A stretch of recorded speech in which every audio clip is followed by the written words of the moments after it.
Hi welcome to another episode of OKS. വിറ്റോക്സ് എന്നാണ് ആൾക്കാർ ഉദ്ദേശിക്കുന്നത്. പക്ഷേ ഈ സെറ്റപ്പിൽ, അതായത് ഈ ഒരു സെറ്റപ്പ് ആദ്യമായിട്ടാണല്ലോ. അത് നമ്മൾ ടേബിൾ ഇല്ലാതിരിക്കുന്ന ഫസ്റ്റ് എപ്പിസോഡായിരുന്നു. കൗച്ചിലിരുന്നിട്ട് ആള് പറഞ്ഞു, ടേബിള് പോയി. വിറ്റോക്സ് കുറേ ആൾക്കാർ ചോദിക്കുന്നുണ്ട് വിറ്റോക്സ് തുടങ്ങുന്ന കാര്യം. ഇപ്പം നമ്മൾ OKSും റെഗുലറായിട്ടല്ലേ ചെയ്യുന്നത്, പക്ഷേ ഡിപ്പെൻഡിങ് ഓൺ ദ ടൈം അനുസരിച്ച് നമ്മൾ സമയം അനുസരിച്ചാണ്, നമ്മുടെ ഷോയുടെ തിരക്കുകൾക്കിടയിൽ സമയം അനുസരിച്ചാണ് ചെയ്യുന്നത്. വിറ്റോക്സ് നമ്മൾ ഉടനെ റീസ്റ്റാർട്ട് ചെയ്യുന്നതായിരിക്കും. ഒരു നല്ലൊരു ഗസ്റ്റ് എപ്പിസോഡോടുകൂടി കുറച്ച് വേറൊരു ട്രീറ്റ്മെന്റ് ഒക്കെ പിടിക്കണം എന്നൊരു ആഗ്രഹമുണ്ട്. നമ്മൾ ട്രൈ ചെയ്യാം. ട്രീറ്റ്മെന്റ് നടന്നില്ലെങ്കിൽ നല്ലൊരു എപ്പിസോഡ് പ്ലാൻ ആകുമ്പോഴത്തേക്ക് നമ്മൾ വിറ്റോക്സ് സ്റ്റാർട്ട് ചെയ്യും. അപ്പോൾ OKSിൽ ഞാൻ ഇന്ന് പറയാൻ പോകുന്നത് റിലീസ് സിനിമയാണ്. ഈ വീക്കെൻഡ് നമുക്ക് 3 സിനിമകൾ റിലീസുണ്ട്. പ്രധാനമായിട്ട് പടയപ്പ, അണ്ണാമലൈ, യജമാൻ. അതെ, ഈ ആഴ്ച രജനിയുടെ 3 റീ റിലീസ് ഉണ്ട്. Padayappa, Annamalai, Yajaman. Because it's Thalaivar Rajinikanth birthday. പുറന്ത നാൾ വാഴ്ത്തുകൾ തലൈവരെ. ഇത് മാത്രം തമിഴ് ഇത് കട്ട് ചെയ്ത് നമ്മൾ രജനികാന്തിന് അയച്ചു കൊടുക്കും. And it's 50 years of Rajinism. Rajinikanth സിനിമയിൽ എത്തിയിട്ട് 50 വർഷമായി. സോ ഈ ഡിസംബർ ഭയങ്കര സ്പെഷ്യലാണ് തമിഴ്നാട്ടുകാർക്ക്, രജനിക്കും. അതായത് പുള്ളി സിനിമ വന്നിട്ട് 50 വർഷമാവുന്നു. പുള്ളിയുടെ ബർത്ത്ഡേ ഇതെല്ലാം കോയിൻസൈഡ് ചെയ്യുന്ന ഇയറാണ് 2025 ഡിസംബർ. പുള്ളി ഒരു പ്രൊമോ ഒക്കെ 50 years ഓഫ് രജനിസത്തിൻ്റെ കുറേ പ്രൊമോഷൻ നടക്കുന്നുണ്ട്. അപ്പോൾ അതിൻ്റെ കൂടുതൽ പ്രൊമോ റീസെൻ്റ്ലി കഴിഞ്ഞ ദിവസം നിങ്ങൾ വൈറലായിട്ടുണ്ട്. കുറേ ആൾക്കാർ ശ്രദ്ധിച്ചിട്ടുണ്ടാവും. പുള്ളി അതിനകത്ത് പടയപ്പ റീ റിലീസിനെ പറ്റിയാണ് കൂടുതൽ ഫോക്കസ് ചെയ്ത് വരുന്നത്. അതിനകത്ത് ആ പുള്ളിയുടെ വീഡിയോ ബൈറ്റ് കണ്ടപ്പോഴാണ് ശ്രദ്ധിച്ചത്. പടയപ്പ അവർ ഒരു OTTക്കും സെല് ചെയ്തിട്ടില്ല. പടയപ്പ സൺ TVക്ക് മാത്രമേ ഉള്ളെന്ന് തോന്നുന്നു കയ്യിൽ. സൺ നെക്സ്റ്റിൽ ഉണ്ടോ എന്ന് എനിക്കറിയത്തില്ല. പക്ഷേ രജനി പറഞ്ഞത് ഒരു OTTക്കും പടയപ്പ കൊടുത്തില്ല. കാരണം അതൊരു തിയേറ്റർ എക്സ്പീരിയൻസ് ചെയ്യേണ്ട പടമാണെന്നാണ് പുള്ളി ഇന്നും വിശ്വസിക്കുന്നത്. തിയേറ്റർ എക്സ്പീരിയൻസ് ചെയ്യേണ്ട തിയേറ്റർ. അതുകൊണ്ടാണ് ശരിക്കും പുള്ളിയുടെ 50 yearsൽ ബർത്ത്ഡേക്ക് അതിനെ സ്പെഷ്യൽ ഫോക്കസ് ചെയ്ത് റീ റിലീസ് ചെയ്യുന്നത്. ഈ പടയപ്പയിലാണ് പുള്ളി മറ്റേ ഷർട്ട് ഊരിയിട്ട് മസിൽ പിടിച്ചു ആളെ ഊതി പറപ്പിക്കുന്നത്. വാട്ടേമാൻ അയാളുടെ ബോഡി കണ്ടിട്ട് അബ്ബാസ് പുറകിൽ നിന്ന് പുള്ളിയുടെ മസിൽ കണ്ടിട്ട്, മസിൽ മാത്രമല്ല പുള്ളിയുടെ ബാക്കത്തിന് അത്യാവശ്യം നല്ലതാണ്. ആ ഏജിൽ പുള്ളി 50, 45, 50 കിടക്കായിരിക്കും ആ പടം ചെയ്യുന്നത്. ആ സീനൊക്കെ കാണുമ്പോഴേ ഞാൻ സത്യം പറഞ്ഞ എൻ്റെ ലൈഫിൽ ഞാൻ കാണുന്ന ആദ്യത്തെ ഈ ലാർജർ ദാൻ ലൈഫ് അങ്ങനെ ഒരു ഹീറോ എന്ന് പറഞ്ഞു കഴിഞ്ഞാൽ രജനീകാന്താണ്. പുള്ളി അതും എനിക്ക് ആ ഒരു ഇൻഫ്ലുവൻസ് വന്നതെന്ന് പറയാം. ഞാൻ അങ്ങനെ കൂടുതൽ സിനിമകൾ കണ്ടില്ല, അല്ലെങ്കിൽ DD1-ലാണ് അന്നൊക്കെ സിനിമകൾ കാണുന്നത്. അതാ ഈ ഞായറാഴ്ച വൈകുന്നേരങ്ങളിൽ വരുന്ന ഒരു സിനിമയാണ് നമ്മൾ കണ്ടുവരുന്നത്. അപ്പൊ എൻ്റെ കസിൻ ബ്രദർ എൻ്റെ സെയിം ഏജ് ആണ്. പുള്ളിയുടെ ഉപ്പ വർക്ക് ചെയ്യുന്നത് തമിഴ്നാട് പോലീസിലാണ്. അപ്പൊ ഇവനിടയ്ക്ക് ഇതുപോലെ വെക്കേഷൻ ചെറിയ ഗ്യാപ്പ് ഒക്കെ കിട്ടുമ്പോൾ ഇവര് ഈ ചെന്നൈയിലോട്ട് പോകുന്ന പരിപാടിയുണ്ട്. നിന്റെ വാപ്പ കേരള പോലീസ്, കസിന്റെ വാപ്പ തമിഴ്നാട് പോലീസ്, മലയാളം തമിഴ് ബന്ധം. നമ്മൾ 2 സ്റ്റേറ്റ് പോലീസ് ഡിപ്പാർട്ട്മെന്റ് അങ്ങ് പിടിച്ചേക്കുക. അപ്പോൾ ഇവൻ പോയിട്ട് വരുമ്പോൾ അവിടെ സിനിമ കണ്ടിട്ട് വരും. അതുപോലെ അപ്പോൾ പുള്ളി അവിടുത്തെ പോപ്പുലർ കൾച്ചറും കൊണ്ടാണ്, അതിൽ കിട്ടിയ സാധനങ്ങൾ കൊണ്ടാണ് ഇങ്ങോട്ട് വരിക. പിന്നെ ആശാൻ എന്ന് പറഞ്ഞു കഴിഞ്ഞാൽ അത്യാവശ്യം നന്നായിട്ട് ഡ്രസ്സ് ചെയ്യും, അതിലൊക്കെ ക്രേസ് ഉള്ള ആളാണ്. പിന്നെ അതുപോലെ ആ സിനിമയിൽ നിന്ന് കിട്ടിയ മറ്റേ രജനിയുടെ മാനറിസം ഒക്കെ കൊണ്ടുവരും, മറ്റേ ഭാഷ ആ സാധനമൊക്കെ എടുത്തോണ്ട് വരും. അപ്പം അങ്ങനെയാണ് പിന്നെ ഈ VCRന്റെ കാലഘട്ടം വന്നു. അപ്പോൾ നമ്മൾ ഈ പറഞ്ഞ പോലെ ഇവൻ പറഞ്ഞിട്ട് അറിഞ്ഞിട്ട് ഇവന് റീവാച്ചാണ്, ഇവന് നമ്മളെ കാണിക്കണം എന്നുള്ള ഒരു ആവേശം ഉണ്ടല്ലോ. അപ്പോൾ ഇവൻ പറഞ്ഞു നോക്കുമ്പോൾ ഓക്കെ ഒന്ന് ട്രൈ ചെയ്ത് നോക്കാന്നുള്ള, അങ്ങനെ നമ്മൾ പോയിട്ട് ടേപ്പ് എടുത്തോണ്ട് വരും. അറിയാലോ ടേപ്പൊക്കെ കൊണ്ടുവന്ന് ചിലപ്പോൾ ആദ്യം നമ്മൾ ഇരുന്ന് റിലീസ് ചെയ്യണം. അതൊക്കെ ഒരു സത്യം പറഞ്ഞൊരു പ്രോസസ് ആയിരുന്നു അന്നത്തെ കാലത്ത്. അപ്പോൾ ഭയങ്കര നൊസ്റ്റാൾജിയാണ് പുള്ളിയുടെ പടം. പടയപ്പ ഭയങ്കര ട്രെൻഡ് പടമായിരുന്നു. 99 തമിഴ്നാട് ഇളക്കി മറിച്ചു രജനി വന്നിട്ട് പടയപ്പ കൊണ്ടിട്ട്.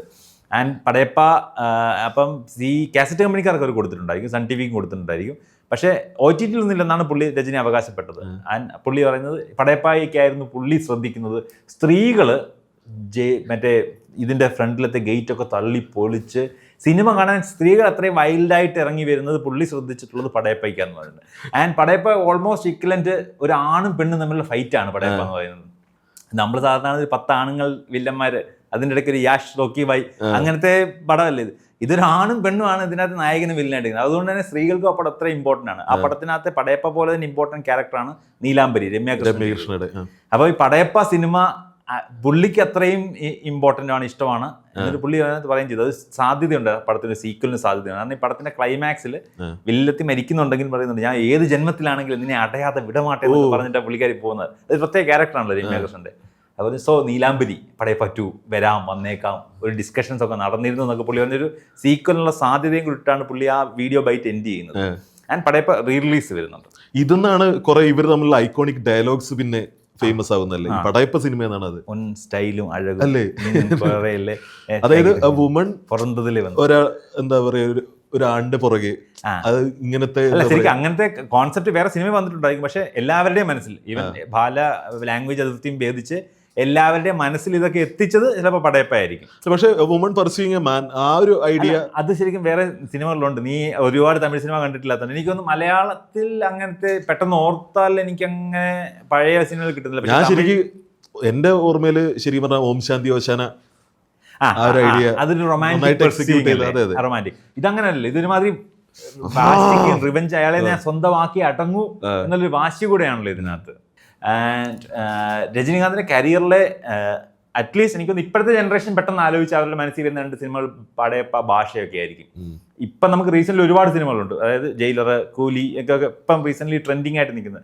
ഈ സോഷ്യൽ മീഡിയ ഒന്നും ഇല്ലാത്ത കാലഘട്ടത്തിൽ പേപ്പർ മീഡിയയിൽ കൂടെ തന്നെ അത്ര പോപ്പുലറായ ഈ ഭാഷയും പടയപ്പയും പുള്ളിക്ക് കരിയറിൽ വലിയ സക്സസ് ഉണ്ടാക്കി കൊടുത്ത, പുള്ളിയുടെ സ്റ്റേറ്റസ് മാറ്റിയ, പുള്ളി ഡെമിഗോഡ് സ്റ്റാറ്റസിലേക്ക് എത്തിച്ച പടങ്ങൾ ശരിക്കും ഭാഷയും പടയപ്പയൊക്കെയാണ്. അതിലാണ് പുള്ളി ശരിക്കും ഈ മറ്റേ അന്യായ ഫൈറ്റ് ഒക്കെ ചെയ്തു തുടങ്ങുന്നത്. അല്ല, അത് പണ്ട് തൊട്ടേ ചെയ്യുന്നുണ്ടായിരുന്നു. പക്ഷെ അതാണ് അവിടുന്ന് അതിനെ ഒരു വേറൊരു ലെവലിലേക്ക് ആൾക്കാരെ മനസ്സിൽ പ്ലേസ് ചെയ്യിക്കാൻ പറ്റി. അതാണ് ഭാഷയുടെയും പടയപ്പയുടേത്. പിന്നെ എല്ലാ collection records, number of days ഓടുന്ന റെക്കോർഡ്സ്, ഇതൊക്കെ ബ്രേക്ക് ചെയ്തതും ഇതാണ്. അതാത് സമയങ്ങൾ, അതായത് ഭാഷ വന്നിട്ട് എല്ലാ റെക്കോർഡുകളും ബ്രേക്ക് ചെയ്തു, തമിഴ്നാട്ടിൽ ഇൻഡസ്ട്രി ഹിറ്റ് സ്റ്റാറ്റസ് സെറ്റ് ചെയ്തു. ആൻഡ് പിന്നീട് പടയപ്പ വന്നിട്ടാണ് അതിനെ ബ്രേക്ക് ചെയ്യുന്നത്. അപ്പൊ അങ്ങനെ ചെയ്തുകൊണ്ട് രജനിയെ സംബന്ധിച്ച് 2000 മുന്നേ കരിയറിൽ ഒരു സെറ്റ് ഉണ്ടാക്കി പുള്ളിയെ പ്രതിഷ്ഠിച്ച പടങ്ങളാണ് ഈ പടം എന്ന് പറയുന്നത്. പക്ഷെ ഞാൻ പറയാൻ പോകുന്നത് ഈ പടം തന്നെ ഞാൻ പറയാൻ പോകുന്നത് അണ്ണാമലയാണ്. 1992 ഇറങ്ങിയ അണ്ണാമലയാണ് നമ്മുടെ ഓക്കേസിലെ റിലീസ് കഥ എന്ന് പറയുന്നത്. അണ്ണാമല റിലീസിനായിട്ട് റിലീസ് പറഞ്ഞിട്ടുണ്ടായിരുന്നു ഡിസംബർ 12 ഈ അണ്ണാമലൈ പറയും. ഞാൻ ശരിക്കും നമ്മളിപ്പോൾ കഥ പറയാൻ വന്നിട്ട് അണ്ണാമലൈ എന്ന് പറഞ്ഞിട്ട് ഇത്രയും നേരമായിട്ട് രജനിയുടെ കഥ പറഞ്ഞുകൊണ്ടിരുന്നത്, ശരിക്കും ഞാൻ ഉദ്ദേശിക്കുന്നത് അണ്ണാമലയുടെ കഥ പറയുന്നതിനോട് കൂടെ തന്നെ രജനിയുടെ കഥ പറയണമെന്നാണ് ഞാൻ ഉദ്ദേശിക്കുന്നത്. ശരിക്കും നമ്മുടെ ഓക്കേസിന്റെ സ്റ്റോറി അണ്ണാമലയല്ല, അണ്ണനാണ്, രജനി അണ്ണൻ. സോ നമ്മൾ അണ്ണാമലൈ സ്റ്റോറിയിലൂടെ രജനിയുടെ സ്റ്റോറി പറയാൻ ശ്രമിക്കുന്നത്. Happy birthday Thalaivar. Annamalai cinema ഞാൻ ഭാഷയും പടയപ്പും എടുക്കാതെ അണ്ണാമല എടുക്കാൻ കാരണം അണ്ണാമലയാണ് ഈ സിനിമകൾക്ക് അല്ലെങ്കിൽ ഈ ലെവലിലേക്കുള്ള വളർച്ചയ്ക്ക് രജനിക്കൊരു പാത്തിന് ഫൗണ്ടേഷൻ ഇട്ടത് അണ്ണാമലയാണെന്ന് എനിക്ക് തോന്നിയിട്ടുണ്ട്. കാരണം എൻ്റെ ഒരു കാഴ്ചപ്പാടിൽ നോക്കുമ്പോഴത്തേക്ക് അണ്ണാമലൈ സിനിമയാണ് പല കാര്യങ്ങൾക്കും ഒരു ബേസ് സാധനം സെറ്റ് ചെയ്ത് കൊടുത്തത്. അതിന്റെ മുകളിലേക്ക് ഓരോ മുകളിലേക്ക് എത്തിക്കാൻ പിന്നീട് പല സിനിമയ്ക്കും പറ്റിയിട്ടുണ്ട്. പക്ഷെ it all started from Annamalai എന്നാണ് ഞാൻ വിശ്വസിക്കുന്നത്. അണ്ണാമലൈ കെ ബാലചന്ദ്രന്റെ പ്രൊഡക്ഷൻസ്, കവിതാലയ പ്രൊഡക്ഷൻസിന്റെ പടമാണ് അണ്ണാമലൈ. അത് എടുത്തു പറയാൻ കാരണം രജനിയുടെ കരിയറിലും ലൈഫിലും ഭയങ്കരമായിട്ട് സ്വാധീനം ചെലുത്തിയൊരു മനുഷ്യനാണ് കെ ബാലചന്ദ്രൻ. തമിഴിലെ റിനൗണ്ട് ഫിലിം മേക്കറാണ്, പ്രൊഡക്ഷൻ കമ്പനിയുണ്ട്, ഡയറക്ടറിൽ മറ്റേ ലെജൻഡുമാണ് പുള്ളി. അതായത് നമ്മളിപ്പോൾ ഈ നാട്ടിൽ നമ്മളിപ്പോൾ സാധാരണ വലിയ ആൾക്കാർ ഭരതൻ, പത്മരാജൻ എന്നൊക്കെ പറയുന്നത് പോലെ തമിഴിലെ മെയിൻ സ്ട്രീം ഇൻഡസ്ട്രി സിനിമയിൽ കൊമേഴ്ഷ്യൽ സക്സസ്സും എന്നാൽ ക്ലാസിക് ക്രിട്ടിക്കലായിട്ടുള്ള സാധനം ഒരേപോലെ ബ്ലെൻഡ് ചെയ്ത മനുഷ്യനാണ്. കെ ബാലചന്ദ്രാണ് രജനീകാന്തിനെ ശരിക്കും ഫൈൻഡ് ഔട്ട് ചെയ്ത് മെൻറ്റ് ചെയ്തതെന്ന് പറയാം. മെൻറ്റർ, ഗോഡ് ഫാദർ എന്നൊക്കെ പറയുന്ന ഫിഗറാണ് കെ ബാലചന്ദ്രൻ ശരിക്കും കമൽഹാസന്റെ മെൻറ്ററും ഗോഡ് ഫാദർ എന്ന് പറയുന്നത്. സോ ഇവർക്ക് രണ്ടുപേർക്കും അവരുടെ ലൈഫിൽ കമലിനും രജനിക്കും കെ ബാലചന്ദ്രൻ ഭയങ്കര ഇമ്പോർട്ടൻ്റ് ആണ്. ഞാൻ ഉത്തമമില്ലെന്ന് പറഞ്ഞാൽ കമൽഹാസന്റെ സിനിമയ്ക്കകത്ത് കമൽഹാസൻ കെ ബാലചന്ദ്രനെ സിനിമാടിനായിട്ടാണ് കമൽഹാസൻ അഭിനയിക്കുന്ന സിനിമയിൽ. ആ സിനിമയിൽ കമൽഹാസൻ കെ ബാലചന്ദ്രനെ ആ ക്യാരക്ടറിന്റെ, ആ സൂപ്പർ സ്റ്റാറിന്റെ ക്യാരക്ടറിന്റെ മെന്ററായിട്ട് കെ ബാലചന്ദ്രനെ അഭിനയിപ്പിക്കാൻ കൊണ്ടുവന്നു. ഇപ്പോൾ ഉത്തമവില്ലൻ സിനിമയ്ക്കകത്ത് കമൽ ചെയ്യുന്ന ക്യാരക്ടർ സിനിമാറിനാണ്. അപ്പൊ ആ സിനിമാറിന്റെ മെന്റർ കെ ബാലചന്ദ്രനാണ്. എന്നിട്ട് അയാളെ സിനിമയിൽ അഭിനയിച്ചു. കെ ബാലചന്ദ്രൻ 5-6 സിനിമയിൽ അഭിനയിച്ചിട്ടുണ്ടാവത്തുള്ളൂ. പുള്ളി ലാസ്റ്റ് ടൈമിലൊക്കെ പുള്ളി മരിക്കുന്നതിന് മുന്നേ അഭിനയിച്ച പടങ്ങളാണ് ഈ ഉത്തമവില്ലനൊക്കെ. അപ്പൊ അങ്ങനെ കൊണ്ടുവന്നിട്ടുണ്ട്. രജനികാന്ത് സാധാരണക്കാരനായ ഒരു മനുഷ്യൻ. നമുക്ക് തമിഴ്നാട്ടിന്റെ സൂപ്പർ സ്റ്റാറായിട്ട് അറിയുന്ന രജനികാന്ത് ശരിക്കും രജനികാന്ത് തമിഴിനല്ല. രജനികാന്തിന്റെ അച്ഛൻ അമ്മയും കർണാടകക്കാരാണ്, കർണാടക സെറ്റിലാണ്. പക്ഷെ അവർ കർണാടകക്കാരുമല്ല, അവർ മഹാരാഷ്ട്രക്കാരാണ്. ശിവാജി റാവു ഗെയ്ക്വാദാണ് ശരിക്കും രജനികാന്തായിട്ട് മാറിയത്. സോ ഒരു മഹാരാഷ്ട്ര ഫാമിലി കർണാടകയിലേക്ക് കുടിയേറിയവര് കർണാടകയിൽ താമസിച്ചുകൊണ്ടിരുന്ന് മാമനെ പഠിപ്പിക്കാൻ ശ്രമിച്ച് പഠിക്കാത്ത ഉഴപ്പി നടക്കുന്ന പയ്യൻ പല ജോലികൾ ചെയ്ത് അവനിങ്ങനെ വഷളായി പോകുന്നുണ്ട്. ചേട്ടൻ നിർബന്ധിച്ച് അവനെ എന്തെങ്കിലും ആക്ടിങ്ങോ അങ്ങനെ കാര്യങ്ങളൊക്കെ ക്രിയേറ്റീവായിട്ട് ചെയ്യാൻ വേണ്ടി നിർബന്ധിച്ചിട്ട് അങ്ങനെ ഡ്രാമയ്ക്കും ഒക്കെ പോയിക്കൊണ്ടിരുന്ന മനുഷ്യൻ. പുള്ളി കൂലിയായിട്ട് ജോലിക്ക് പോയിട്ടുണ്ട്, പിന്നെ ബെസ്റ്റ് കണ്ടക്ടറായിട്ട് ജോലിക്ക് പോയിട്ടുണ്ട്. പുള്ളി അന്നത്തെ സ്റ്റൈലിൽ ആൾക്കാർക്ക് അന്നും ഇഷ്ടമായിരുന്നു. പുള്ളി ബെസ്റ്റ് കണ്ടക്ടറിൽ നിന്നിട്ട് ടിക്കറ്റ് കീറുന്നത്, പൈസ കൊടുക്കുന്നത്, അവിടുന്ന് സിഗരറ്റ് ഇങ്ങനെ കറക്കി വായിലേക്ക് ഇടുന്നത്, മറ്റേ ബസ്സിന്റെ വാതിൽ കിട്ടുന്നത്, ഇതൊക്കെ അന്നേ ആൾക്കാർക്ക് പോപ്പുലറാണെന്ന് പിന്നീട് പറഞ്ഞു കേട്ടിട്ടുണ്ട്. പുള്ളി അങ്ങനെ നിൽക്കുന്ന സമയത്ത് പുള്ളി നാടകത്തിൽ അഭിനയിച്ചു. ആ നാടകത്തിൽ അഭിനയിച്ച് ഇപ്പോൾ ആൾക്കാർ പറഞ്ഞു പുള്ളി നന്നായിട്ട് ചെയ്യുന്നുണ്ടെന്ന് പറഞ്ഞപ്പോൾ മദ്രാസിൽ അന്ന് ആദ്യമായിട്ട് മദ്രാസ് ഫിലിം ഇൻസ്റ്റിറ്റ്യൂട്ട് തുടങ്ങി. ഫസ്റ്റ് തുടങ്ങിയ സമയത്ത് ആരോ പറഞ്ഞു ചെന്ന് അഭിനയം പഠിക്കുക എന്നൊക്കെ പറഞ്ഞു. ചെയ്യുന്നുണ്ടല്ലോ, ഒന്ന് പ്രത്യേകിച്ച് എനിക്ക് എടുക്കാൻ പറ്റും. അങ്ങനെ മദ്രാസ് ഫിലിം ഇൻസ്റ്റിറ്റ്യൂട്ടിൽ രജനി പഠിക്കാൻ വരുമ്പോൾ ശിവാജി റാവു ഗേക്കു അത് പഠിക്കാൻ വരുമ്പോൾ അവിടെ വെച്ച് കെ ബാലേന്ദ്ര സംഭവം കണ്ടു പുള്ളിയുടെ പെർഫോമൻസ്. പുള്ളിക്ക് എന്തോ ഒരു സാധനം ഉണ്ടെന്ന് മനസ്സിലായി. സ്ട്രൈക്ക് ചെയ്തിട്ട് രജനിയെ പുള്ളി ഇങ്ങനെ മെൻറ്റർ ചെയ്ത് 1975 കെ ബാലേന്ദ്ര ഡയറക്റ്റ് ചെയ്ത അപൂർവ രാഗങ്ങൾ രജനിയെ കാസ്റ്റ് ചെയ്തു സെക്കൻഡ് സപ്പോർട്ടിംഗ് ആക്ടറായിട്ട്. നായകൻ കമൽഹാസനാണ് ആ പടത്തിൽ ഒരു നായകൻ വില്ലെന്ന് പറയാൻ പറ്റാത്തൊരു ക്യാരക്ടറിൽ രജനി സപ്പോർട്ടിംഗ് ആക്ടർ എന്ന് പറയാം.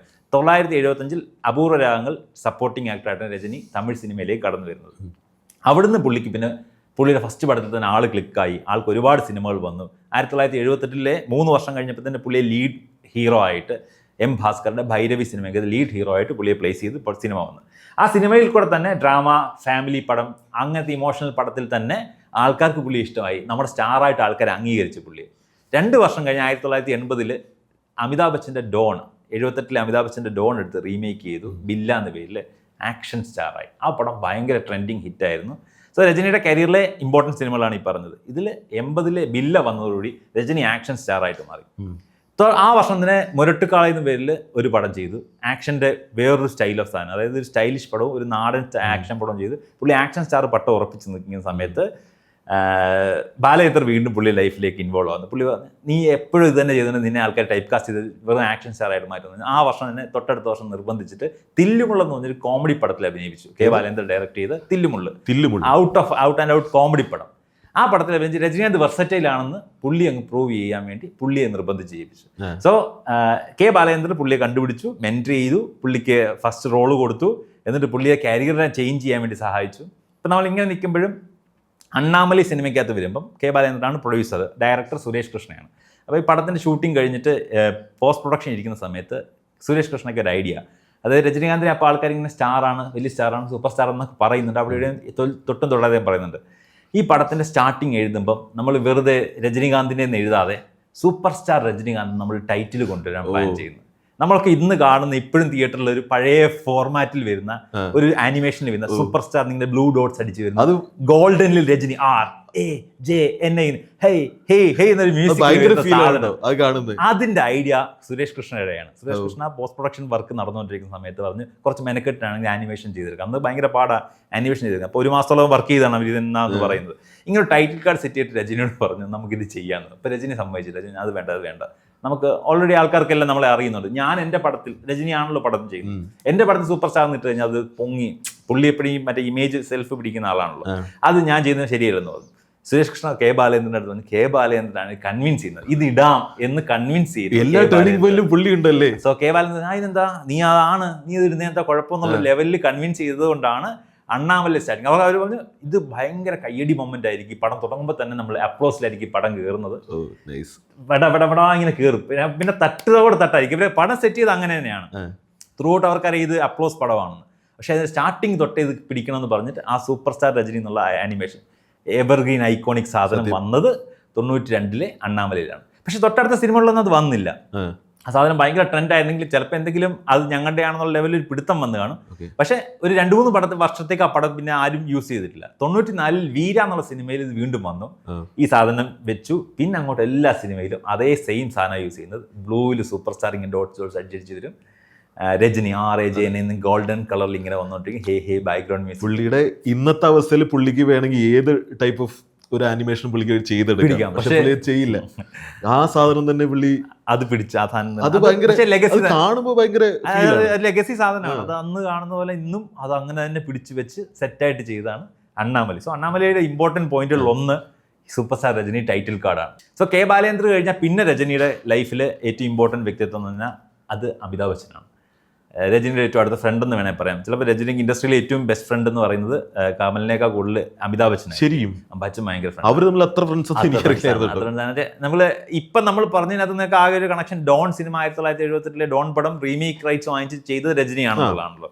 ശരിക്കും ഭാഷയുടെ അതിർവരമ്പുകൾ ഭേദിച്ച് രജനിയെ വേറൊരു ലെവലിലേക്ക് സൗത്തിൽ നിന്ന് നോർത്തിലേക്ക് പ്രതിഷ്ഠിച്ചത് അമിതാഭ് ബച്ചൻ്റെ സപ്പോർട്ട് അല്ലെങ്കിൽ അമിതാഭ് ബച്ചൻ്റെ ഫ്രണ്ട്ഷിപ്പ് ആയിരിക്കും. കാരണം ഡോൺ മാത്രമല്ല റീമേക്ക് ചെയ്തിട്ടുള്ള രജനി മജ്ബൂർ, തൃശ്ശൂൽ, അമർ അക്ബർ അന്തോണി, ദീവാർ, ഇതൊക്കെ അമിതാഭിന്റെ കരിയറിലെ ഏറ്റവും വലിയ ഹിറ്റുകളാണ്.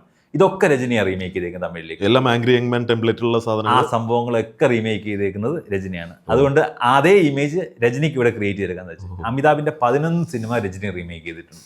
ചിലപ്പോൾ ഒരു സ്റ്റാറിന്റെ വേറൊരു ഇൻഡസ്ട്രിയിലേക്ക് കൊണ്ട് അത്രയും ആരും റീമേക്ക് ചെയ്തിട്ടുണ്ടാവില്ല. അത് അവരുടെ കണക്ഷനാണ്. ഇപ്പോൾ ഈ റീമേക്ക് മാത്രം കണക്ഷൻ നിൽക്കുന്നില്ല.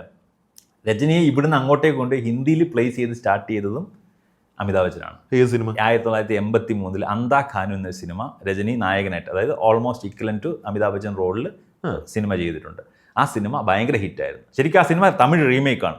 അത് ഇവരുടെ തമ്മിലുള്ള കണക്ഷൻ സംഭവിച്ചത്. അതായത് വിജയുടെ ഫാദർ എസ് എ ചന്ദ്രശേഖർ, നമ്മുടെ ഇളയ തളപതി വിജയുടെ ഫാദർ എസ് എ ചന്ദ്രശേഖർ ഡയറക്ടറാണ്, പ്രൊഡ്യൂസറാണ്, ഡയറക്ടറാണ്. പുള്ളിയുടെ സട്ടം ഒരു ഇരുട്ടറ എന്നൊരു സിനിമയുണ്ട് വിജയകാന്തിനെ നായകനാക്കി. വിജയ്ക്ക് വിജയകാന്തിനോടുള്ള സ്നേഹമൊക്കെ അവരുടെ ഫാദർ വിജയകാന്ത് കണക്ഷൻ കൊണ്ടാണ്. വിജയ് കുറച്ച് വിജയകാന്തിനൊരു കണക്ഷൻ ഉണ്ട്. അപ്പോൾ വിജയകാന്തിനെ നായകനാക്കി സട്ടം ഒരു ഇരുട്ടറ എന്നൊരു സിനിമ 81 ഭയങ്കര ഹിറ്റായിട്ട് തമിഴ്നാട്ടിൽ ഓടി. ഇതേ സിനിമ 83 2 വർഷം കഴിഞ്ഞിട്ട് അന്താ ഖാനു എന്ന പേരിൽ അമിതാഭ് ബച്ചനും രജനീകാന്ത് വെച്ച് അവിടെ റീമേക്ക് ചെയ്ത് ഭയങ്കര ഹിറ്റായിരുന്നു ആ സിനിമ. അങ്ങനെ അമിതാഭിൻ്റെ കൂടെ മാത്രമല്ല 84 തൊട്ടടുത്ത വർഷം ജോൺ ജാനി ജനാർദ്ദൻ എന്ന് പറഞ്ഞാൽ രജനീകാന്ത് നായകനാക്കി രജനീകാന്തിൻ്റെ സോളോ ഹിന്ദി പടം വന്നു 84. അതും ഭയങ്കര ഹിറ്റായിരുന്നു. ആ പടത്തിൻ്റെ പ്രത്യേകിച്ച് ആ പടത്തിൽ രജനീകാന്ത് ട്രിപ്പിൾ റോളാണ്, 3 റോൾ രജനീകാന്ത്, അച്ഛനും 2 മക്കൾ. അത് ഭയങ്കര കിടിലൻ കഥയാണ്. സ്റ്റോറിയൊക്കെ ഇന്ന് നോക്കുമ്പോൾ അത് നമ്മൾ കുറേ കണ്ടിട്ടുണ്ടെങ്കിൽ അന്നത്തെ ലെവലിൽ കിടിലൻ കഥയാണ്. ശരിക്കും അത് 82 മൂന്നുമുഖം എന്ന പേരിൽ രജനീകാന്തിൻ്റെ ഒരു ഹിറ്റ് പടമുണ്ട്. അത് എടുത്ത് അവർ റീമേക്ക് ചെയ്യാൻ കൊണ്ടുപോയി വേറെ ആരെയും വിളിച്ചിട്ട് രജനീകാന്തിനെ നേരെ അങ്ങോട്ട് കൊണ്ടുപോയിട്ട് റീമേക്ക് ചെയ്യുന്ന രജനീകാന്തിനെ വെച്ചിട്ട് ഒരു ട്രിപ്പിൾ റോളിൽ ഒരു ഹിന്ദി സിനിമ വേറെ ആരും ഹിറ്റാക്കിയിട്ടില്ല ഹിന്ദിയിൽ. തെലുങ്കിൽ ബാലയ്യ അക്സിഡൻ ചെയ്യാറുള്ള പരിപാടി ഇത്. 3 റോളൊക്കെ തന്നെ, കൊച്ചുപോലും ഞാൻ തന്നെ. ഈ സാധനം രജനി 84 ചെയ്ത് ഹിന്ദിയിൽ ഹിറ്റാക്കിയിട്ടുണ്ട്. രജനി ഹിന്ദിയിൽ അത് കഴിഞ്ഞ് പിന്നെ സിനിമ ചെയ്തു. രജനീകാന്ത് സണ്ണി ഡിയോളിൻ്റെ കൂടെ, ജിതേന്ദ്രയുടെ കൂടെ, ശത്രുഘ്നൻ സിൻഹയുടെ കൂടെ ഒക്കെ പടം ചെയ്തിട്ടുണ്ട്. 1995 രജനീകാന്ത് ആക്റ്റീവായിട്ട് ഹിന്ദി സിനിമ ചെയ്യുമായിരുന്നു. 95 അമീർ ഖാൻ്റെ കൂടെ ആതങ്ക് എന്ന് പറഞ്ഞ സിനിമ, അതാണ് രജനീകാന്ത് മെയിൻ റോളിൽ വന്ന ലാസ്റ്റ് ഹിന്ദി സിനിമ. കരിയറിൽ 22 ഹിന്ദി സിനിമ സോളോ മെയിൻ ലീഡായിട്ട് അല്ലെങ്കിൽ മെയിൻ റോളിൽ പുള്ളി ഹിന്ദി സിനിമ ചെയ്തു. 22 സിനിമ. ഒരു സ്റ്റാർ വേറൊരു ഇൻഡസ്ട്രിയിൽ പോയിട്ട് അത്രയും സക്സസ്ഫുൾ സംഭവങ്ങൾ വേറെ ആരും ചെയ്തിട്ടില്ല. സോ 95 ആ ഹിന്ദി സിനിമ ചെയ്യുന്നതാണ് രജനി മെയിൻ റോളിൽ വരുന്ന ഹിന്ദി സിനിമ. അപ്പോൾ ആ സമയം കൊണ്ട് തന്നെ പുള്ളി 22 പടം ഹിന്ദി ചെയ്തു കഴിഞ്ഞു.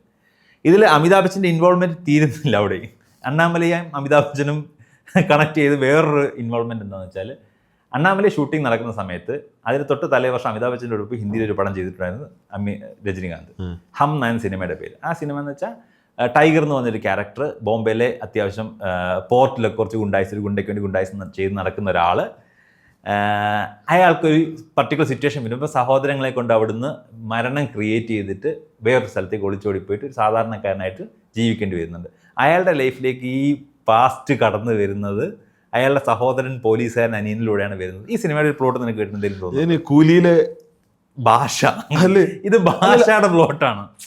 അതായത് ഒരു പാവപ്പെട്ടവൻ കൂലിയിൽ ഇതുപോലെ ബാക്ക് വരുന്നത് ഇതല്ല. ഒരു സാധാരണക്കാരൻ സാധാരണക്കാരൻ ഒരാൾ, അയാളുടെ ഗുണ്ട ഫ്ലാഷ് ബാക്ക്, അനിയൻ പോലീസുകാരനിലൂടെ കടന്നു വരുന്ന ഒരു പ്ലോട്ട്. ശരിക്കും ഭാഷയുടെ പ്ലോട്ടിന്റെ ഐഡിയ ഇവർക്ക് കിട്ടുന്നത് ഹം സിനിമയിലൂടെ 91. അപ്പോൾ ഹം സിനിമയുടെ ഷൂട്ടിംഗ് കഴിഞ്ഞിട്ടാണ് ഈ അണ്ണാമലൈ വരുന്നത്. അപ്പോൾ ആ സമയത്ത് സുരേഷ് കൃഷ്ണയോട്, അണ്ണാമലൈ ഡയറക്ടർ സുരേഷ് കൃഷ്ണയോട് രജനി ഡിസ്കസ് ചെയ്തു, ഇങ്ങനൊരു സീൻ ഞങ്ങൾ ചെയ്യാൻ പോകുന്നുണ്ടെന്ന് പറഞ്ഞ് ഡിസ്കസ് ചെയ്യുന്നു. അപ്പോൾ അവർക്ക് ആ ഐഡിയ ഭയങ്കര രസമായിട്ട് തോന്നി. ആ ഒരു ഐഡിയ എടുത്തിട്ട് ഹം സിനിമയിൽ നിന്ന് ഭയങ്കര ഡിഫറെൻ്റ് ആയിട്ട് ഈ കോർ പ്ലോട്ട് വെച്ചിട്ട് ഭയങ്കര ഒരു എലാബറേറ്റ് സാധനം അവരങ്ങ് ചെയ്തു. അതാണ് 95 ഭാഷയായിട്ട് ഹാപ്പൻ ചെയ്യുന്നത്. ഭാഷയുടെ ഡയറക്ടറും സുരേഷ് കൃഷ്ണയാണ്, അണ്ണാമലയുടെ ഡയറക്ടർ. അണ്ണാമലയുടെ സക്സസിന് ശേഷം അവരൊന്നിക്കുന്ന പടമായിരുന്നു ഭാഷ. സോ അമിതാഭ് ബച്ചൻ്റെ ഹമ്മിൽ നിന്നാണ് ഭാഷ. ഈ ഹമ്മിനകത്ത് അമിതാഭ് ബച്ചൻ ആ ക്യാരക്ടർ, ഭാഷയ്ക്കകത്ത് രജനി ചെയ്ത ക്യാരക്ടറുണ്ട്. 2 മുഖമുള്ള, 2 സ്ഥലത്ത് 2 ഐഡന്റിറ്റി ഉള്ള മനുഷ്യൻ. അയാളുടെ അനിയൻ പോലീസുകാരാണ്. ആ പോലീസുകാരൻ റോൾ ശരിക്കും രജനീകാന്താണ് ചെയ്തത്. അവിടെ ചെയ്തപ്പോൾ രജനീകാന്ത് ചെയ്തു. അത് ഗോവിന്ദ് എനിക്ക് സംശയമുണ്ട്. എന്തായാലും ഹം എന്ന സിനിമയ്ക്കകത്ത് ഈ ബ്രദേഴ്സിൽ ഒരാൾ രജനീകാന്ത് ആയിരുന്നു. അപ്പം ആ സാധനവും രജനീകാന്ത് അമിതാഭ് ബച്ചന് വേണ്ടി, അങ്ങനെ അവർ തമ്മിലുള്ള ഭയങ്കര കണക്ഷനാണ്. എനിക്ക് തോന്നുന്നു വേട്ടയനകത്ത് അമിതാഭ് രജനിക്കിടെ ചെറിയൊരു റോളാണ്. സത്യത്തിൽ വേറെ ആരും വേണമെന്ന് ചെയ്യാവുന്ന റോള് ചിലപ്പോൾ അവരുടെ ഫ്രണ്ട്ഷിപ്പ് കൊണ്ടായിരിക്കും വന്നത്. ഈവൻ അമിതാഭ് ബച്ചൻ ഐശ്വര്യ റായി അഭിനയം നിർത്തി നിൽക്കുന്ന സമയത്താണ് എന്തിനകത്ത് കാസ്റ്റ് ചെയ്യപ്പെടുന്നത്. അതും ശരിക്കും അമിതാഭ് രജനി കണക്ഷൻ കൊണ്ടാവാം. പെർമിഷൻ അതാണ് വീട്ടിൽ നിന്ന്, അതാണല്ലോ എല്ലാവരും കല്യാണം കഴിച്ച് ഭാര്യമാരെ നായികമാരെയൊക്കെ വീട്ടിൽ നിർത്തുമ്പോൾ പുള്ളിക്കാരനായിരിക്കും തലയിൽ വിളിച്ചിട്ടുണ്ട്, അഭിനയിക്കാതിരിക്കാൻ പറ്റത്തില്ല, പോയി എന്തിനാ. സോ അങ്ങനെ രജനിയുടെ കരിയറിൽ കെ ബാലേന്ദ്ര കഴിഞ്ഞാൽ അമിതാഭ് ബച്ചനായിരിക്കും ഏറ്റവും കൂടുതൽ സ്വാധീനിച്ചിട്ടുള്ള മനുഷ്യൻ. ഭയങ്കര ഫ്രണ്ട്, അവർ ഇപ്പോഴും നല്ല ഫ്രണ്ട്സ് തന്നെയാണ്. അമിതാഭ് ബച്ചൻ്റെ പടങ്ങൾ മാത്രമല്ല രജനി റീമേക്ക് ചെയ്തിട്ടുള്ളൂ. രജനി തമിഴ്, അതെനിക്ക് അന്ന് പാൻ ഇന്ത്യൻ സിനിമകളുടെ ഒരു കൾച്ചർ കുറവായിരുന്നല്ലോ. ഒരു പടം വന്നാൽ അവർ ഹിറ്റാക്കി വേറെ ആൾക്കാരും കൊണ്ടുപോയത് ഹിറ്റാക്കി ഒരു റീമേക്ക് കൾച്ചറിലായിരുന്നു പാൻ ഇന്ത്യൻ കൾച്ചറിനേക്കാൾ കൂടുതൽ. അതുകൊണ്ട് തന്നെ തെലുങ്ക്, കന്നഡ, തമിഴ്, മലയാളം ഇൻഡസ്ട്രിയിലെല്ലാം അങ്ങോട്ടും ഇങ്ങോട്ടും, പിന്നെ ഹിന്ദി, ഇംഗ്ലീഷും ഒക്കെ ഇവരെല്ലാം അങ്ങോട്ടും ഇങ്ങോട്ടും നമ്മൾ വെളിയിൽ നിന്നും വിദേശ സിനിമകൾ എടുത്ത് റീമേക്ക് ചെയ്യുന്നത് സംഭവം ഉണ്ടായിരുന്നല്ലോ. സത്യം പറഞ്ഞാൽ അന്ന് ഭയങ്കര സുഖപരിപാടിയല്ലേ, ഇവിടെ ഹിറ്റായ ഒരു സാധനമാണ്, ഇത് കൊണ്ടുപോയിട്ട് നമ്മുടെ ആൾക്കാരെ കൊണ്ടെങ്കിൽ ജയിച്ചാൽ മതി. അതുകൊണ്ട് നമ്മൾ അന്നത്തെ പല സ്റ്റാർസിന്റെ എടുത്ത് നോക്കിക്കഴിഞ്ഞാൽ ഇപ്പം ഒറിജിനൽ മൂവീസിനേക്കാൾ കൂടുതൽ അവരുടെ കരിയറിലെ ഹിറ്റുകൾ ചിലപ്പോൾ റീമേക്ക് ആയിരിക്കും. ഇത് ആദ്യം എടുത്തെന്ന് ചോദിച്ചു കഴിഞ്ഞാൽ നമുക്ക് പറയാൻ പറ്റത്തില്ല. പക്ഷെ അത് ഇപ്പോ OTT കൾച്ചർ വന്നുകൊണ്ട് ഒരു ഫ്ലിപ്പ് ഉണ്ടായിട്ടുണ്ട്. അതുകൊണ്ടാണ് ഇപ്പൊ പാൻ ഇന്ത്യ എല്ലാവരും പ്ലാൻ ചെയ്യുന്നത്. കാരണം വൺസ് ഇറങ്ങി കഴിഞ്ഞാൽ ചിലപ്പോൾ പോയത് പിന്നെ എല്ലാവരും ഇറങ്ങി കഴിഞ്ഞാൽ ഇപ്പോ വേറൊരു സ്റ്റേറ്റിലിരിക്കുന്ന ഓഡിയൻസിന് ഇത് ആക്സസിബിൾ ആണ്, അവർക്ക് അറിയാം. ഓൾ ഓവർ ഞാൻ ഉദ്ദേശിച്ചത് ഇപ്പൊ ഇവിടുന്ന് തെലുങ്കിലോട്ട് കൊണ്ടുപോകുന്നത് റീമേക്ക് ചെയ്യുമ്പോൾ ഉള്ള പ്രശ്നം എന്ന് പറഞ്ഞു കഴിഞ്ഞാൽ ആൾക്കാർ ഓൾറെഡി ഐഡിയ കണ്ടിട്ടുണ്ട്, ഒറിജിനൽ കണ്ടിട്ടുണ്ട്, പിന്നെ അതുമായിട്ട് ഭയങ്കര കമ്പാരിസൺ വരും. മുമ്പ് അതിനുള്ള സാധ്യതകൾ വളരെ കുറവാണ്. ആ ബാരിയർ ബ്രേക്ക് ചെയ്ത് ആൾക്കാരെ കൾച്ചറിനെ ആക്സെപ്റ്റ് ചെയ്യാൻ തയ്യാറാണ്. അതായത് പണ്ടൊക്കെ ചെയ്യുന്നത് ആ കൾച്ചറിൽ നിന്ന് മാറ്റി ഇങ്ങോട്ടേക്ക് കൾച്ചറിൽ റൂട്ട് ചെയ്യുന്ന ഒരു സാധനം ഉണ്ടായിരുന്നു. ഇപ്പൊ ആൾക്കാർ കുറച്ച് ഓപ്പൺ ആയതുകൊണ്ട് ആ കൾച്ചറിൽ തന്നെ അവരത് കാണാൻ ഓക്കെയാണ്, റെഡിയാണ്. അതിന് ഇങ്ങോട്ടുണ്ട് നമ്മുടെ കൾച്ചറിലേക്ക് റൂട്ട് ചെയ്യേണ്ട കാര്യമില്ല എന്നുള്ള ചിന്താഗതി വന്നു. പിന്നെ പാൻ ഇന്ത്യൻ പടങ്ങൾ ഒരു ഹാപ്പൻ ചെയ്യാൻ തുടങ്ങി. ഒരു സ്റ്റാറിനെ സ്റ്റാർ ആയിട്ട് അംഗീകരിക്കണം എന്നുണ്ടെങ്കിൽ നീ ഒറിജിനൽ സിനിമകൾ ചെയ്തിരിക്കണം എന്നുള്ള ഐഡിയ. അത് ഞാൻ കേട്ട ധ്രുവ് വിക്രത്തിന്റെ കേസില് മൊത്തം റീമേക്ക് പുള്ളിയോട് ആരോ സജസ്റ്റ് ചെയ്തു എന്ന് പറഞ്ഞു, ദാറ്റ് നീ റീമേക്സ് ഇനി ചെയ്യരുത്. അങ്ങനെയാണ് പുള്ളി ബൈസൺ പ്രോജക്ട് എടുക്കുന്നത്. ശരിക്കും ഒറിജിനൽ പടങ്ങൾ ഭയങ്കര ഇമ്പോർട്ടൻ്റ് ആണ്. ഇടയ്ക്ക് കുറെ സമയത്ത് പല സ്റ്റാർസിനെ പറ്റി അങ്ങനെ ഒരു അലിഗേഷൻ ഉണ്ട്. നിങ്ങൾ നിൽക്കുന്നത് തന്നെ ഈ പറയുന്ന അപ്പുറത്തെ ഇൻഡസ്ട്രിയിൽ നിന്ന് 5 പടങ്ങളുടെ ബേസിലാണെന്നാണ് നിൽക്കുന്നത്. ഇപ്പം അവർ ചെയ്യുന്ന വെച്ചാൽ തമിഴിലൊരു പടം വന്ന് നമ്മളൊന്നും പോയി നോക്കുമ്പോൾ അത് കന്നഡയിൽ നിന്ന് എടുത്തോണ്ട് വന്നതാണ്. പക്ഷെ നോക്കുമ്പോൾ കന്നഡക്കാർ എടുത്തോണ്ട് വന്നത് ഹിന്ദിയിൽ നിന്നാണ്. അപ്പൊ നമ്മൾ ഹിന്ദിയിൽ നിന്ന് അഡോപ്റ്റ് ചെയ്യുന്നത്, ഹിന്ദിക്കാർ എടുത്തോണ്ട് വന്നത് ഇപ്പുറത്തു നിന്നാണ്. അപ്പൊ അത് ഫ്രഞ്ച് നോവൽ അഡാപ്റ്റേഷൻ ആണ്. ഓഹോ, ഫ്രഞ്ച് നോവൽ അവരൊരു പ്ലേയിൽ നിന്ന് എടുത്തത്. ഇത് ഇങ്ങനെ കണക്റ്റഡ് ആയിട്ട് കിടക്കുകയാണ്. അതല്ല ഈ പണ്ടൊക്കെ ആൾക്കാർ സാധനം അവിടെ നിന്ന് എടുത്തോണ്ട് വരും, പക്ഷെ ക്രെഡിറ്റ് കൊടുക്കില്ല എന്നുള്ളടത്ത് മാത്രമാണ് പ്രശ്നം വരുന്നത്. എനിക്ക് തോന്നുന്നു ഇവര് ക്രെഡിറ്റ് കൊടുക്കാത്ത ആൾക്കാരുടെ ഒറിജിനൽ ഐഡിയ ആണെന്ന് കിട്ടണം അവർക്ക്. അവരെ സംബന്ധിച്ച് ഒറിജിനൽ ഐഡിയ എന്ന് കിട്ടുന്ന കൂടുതൽ സേഫ്. ഇവർ ഈ പൈസ കൊടുക്കുന്നുണ്ട്. രജനി പല സിനിമകൾ റീമേക്ക് ചെയ്തത് റൈറ്റ്സ് വാങ്ങിച്ചിട്ട് തന്നെയാണ്. നമ്മൾ കഴിഞ്ഞോടെ പറഞ്ഞ് മുത്തുവിന്റെ കേസ് പറഞ്ഞില്ല, പുള്ളി റൈറ്റ്സ് വാങ്ങിച്ചിട്ടുണ്ട്. പക്ഷെ എന്നിട്ട് പുള്ളി പറയാൻ വേറൊരു രീതിയിലേക്ക് മാറ്റ്, എനിക്ക് പറ്റുന്നത് വേറെ രീതിയിലേക്ക് മാറ്റെന്ന് പറഞ്ഞിട്ട് എടുക്കുക. അപ്പൊ റൈറ്റ്സ് വാങ്ങിച്ചാൽ വേറെ ആരും ഇത് ചെയ്യത്തുമില്ല. 1992 ഇറങ്ങിയ അണ്ണാമലൈ, 1987 ഹുദ്ഗർസ് എന്നുള്ള ജിതേന്ദ്ര ശത്രുഘ്ൻ സിൻഹ പടത്തിന്റെ റീമേക്കാണ് 1987. ഇത് പക്ഷേ അതിനു മുന്നേ ജെഫ്രി ആർച്ചറിന്റെ കെയ്ൻ ആൻഡ് ആബേൽ എന്നുള്ളൊരു ഇംഗ്ലീഷ് നോവലിന്റെ അഡാപ്റ്റേഷനാണ്. ഈ കെയ്ൻ ആൻഡ് ആബേൽ അത്യാവശ്യം പോപ്പുലറാണ്. കെയ്ൻ ആൻഡ് ആബേൽ എന്ന് വെച്ചാൽ കായിനും ആബേലും നമ്മുടെ ഫസ്റ്റ് ആൾക്കാർ ആ പേരാണ്. ആദമിന്റെ മക്കളാണ് കായിനും ആബേലും. അത് ഇംഗ്ലീഷിൽ വരും കെയ്നും ആബേലും, ഏബലും. അപ്പൊ ഈ സംഭവമാണ് ഈ പേരുണ്ടല്ലോ, ഈ ഐഡിയോളുണ്ട്. 2 ബ്രദേഴ്സ് അല്ലെങ്കിൽ ബ്രദർ ഈക്വലന്റ് ആയിട്ട് ആൾക്കാർ തമ്മിലുള്ള പ്രശ്നങ്ങൾ, ഫ്രണ്ട്ഷിപ്പ് ആൻഡ് റൈവലറി, ഇങ്ങനെ ഒരു സാധനമാണ് ഇതിന്റെ കോൺസെപ്റ്റ് എന്ന് പറയുന്നത്. ഈ സംഭവം തന്നെ 1994 ഒരു ദൂരദർശൻ സീരിയൽ 90s കിഡ്സിന് ഈ പേര് ചിലപ്പോൾ പോപ്പുലർ ആയിരിക്കും. കാരണം അന്ന് കേബിളും അത്ര പോപ്പുലർ അല്ലാത്ത സമയത്ത് ദൂരദർശനിൽ ജുനൂൻ എന്നൊരു സീരിയൽ ഉണ്ടായിരുന്നു. ജുനൂൻ ഇതൊക്കെ ഈ കെയ്ൻ ആൻഡ് ആബേലിന്റെ അഡാപ്റ്റേഷൻ എന്നാണ്. ജുനൂന് നിനക്ക് പരിചയമില്ലായിരിക്കും, പക്ഷെ ദൂരദർശൻ മാത്രം ഉണ്ടായിരുന്ന ഒരു കാലഘട്ടം ഉണ്ടായിരുന്നു 90കളിൽ. ആ സമയത്ത് നമുക്കൊന്നും കാണാനില്ലാത്തതുകൊണ്ട് മലയാളികൾ ഹിന്ദി സീരിയൽ കാണുമായിരുന്നു. അന്ന് എനിക്ക് എനിക്ക് ടി വി ആക്സസ് ഇല്ല, പക്ഷെ എന്നിട്ട് ഞാനാണെങ്കിൽ പലയിടത്തും നിന്നായിട്ട് കണ്ടു. ശാന്തി എന്നൊരു സീരിയൽ ഭയങ്കര പോപ്പുലർ ആയിരുന്നു. ഹിന്ദിയ ഷാറുഖിന്റെ ഒരു ഫൗജി ഞാൻ ഉമ്മയൊക്കെ പറഞ്ഞു കേട്ടിട്ടുണ്ട്. ഇത് മലയാളമല്ല, ഇതൊക്കെ ഹിന്ദി സീരിയല. ആ സമയത്ത് അങ്ങനെ ഒരു ഹിന്ദി സീരിയൽ പോപ്പുലർ ആയിരുന്നു, ജുനൂൻ. അതും ഈ ജെഫ്രി ആർച്ചറിന്റെ കെയ്ൻ ആൻഡ് ആബേലിന്റെ അഡാപ്റ്റേഷനാണ്. സോ ഇത് ഖുദ്ഗർസ് ഹിന്ദി ചെയ്തുകൊണ്ട് ഹിന്ദിയുടെ റീമേക്ക് റൈറ്റ്സ് വാങ്ങിച്ചാൽ ചെയ്തേക്കുന്നത്. ഹിന്ദി റീമേക്ക് റൈറ്റ്സ് വാങ്ങിച്ചിട്ട് അണ്ണാമലൈ എന്ന പേരിൽ, അണ്ണാമലൈ എന്ന് പറഞ്ഞൊരു പാവപ്പെട്ടവൻ, സാധാരണക്കാരൻ, ഒരു പശുവിൻ്റെ മാട് മേയ്ക്കുന്ന കറവയുള്ള പാല് വിൽക്കുന്ന ഒരു ചെറിയ വീട്ടിലെ പയ്യൻ അണ്ണാമലൈ.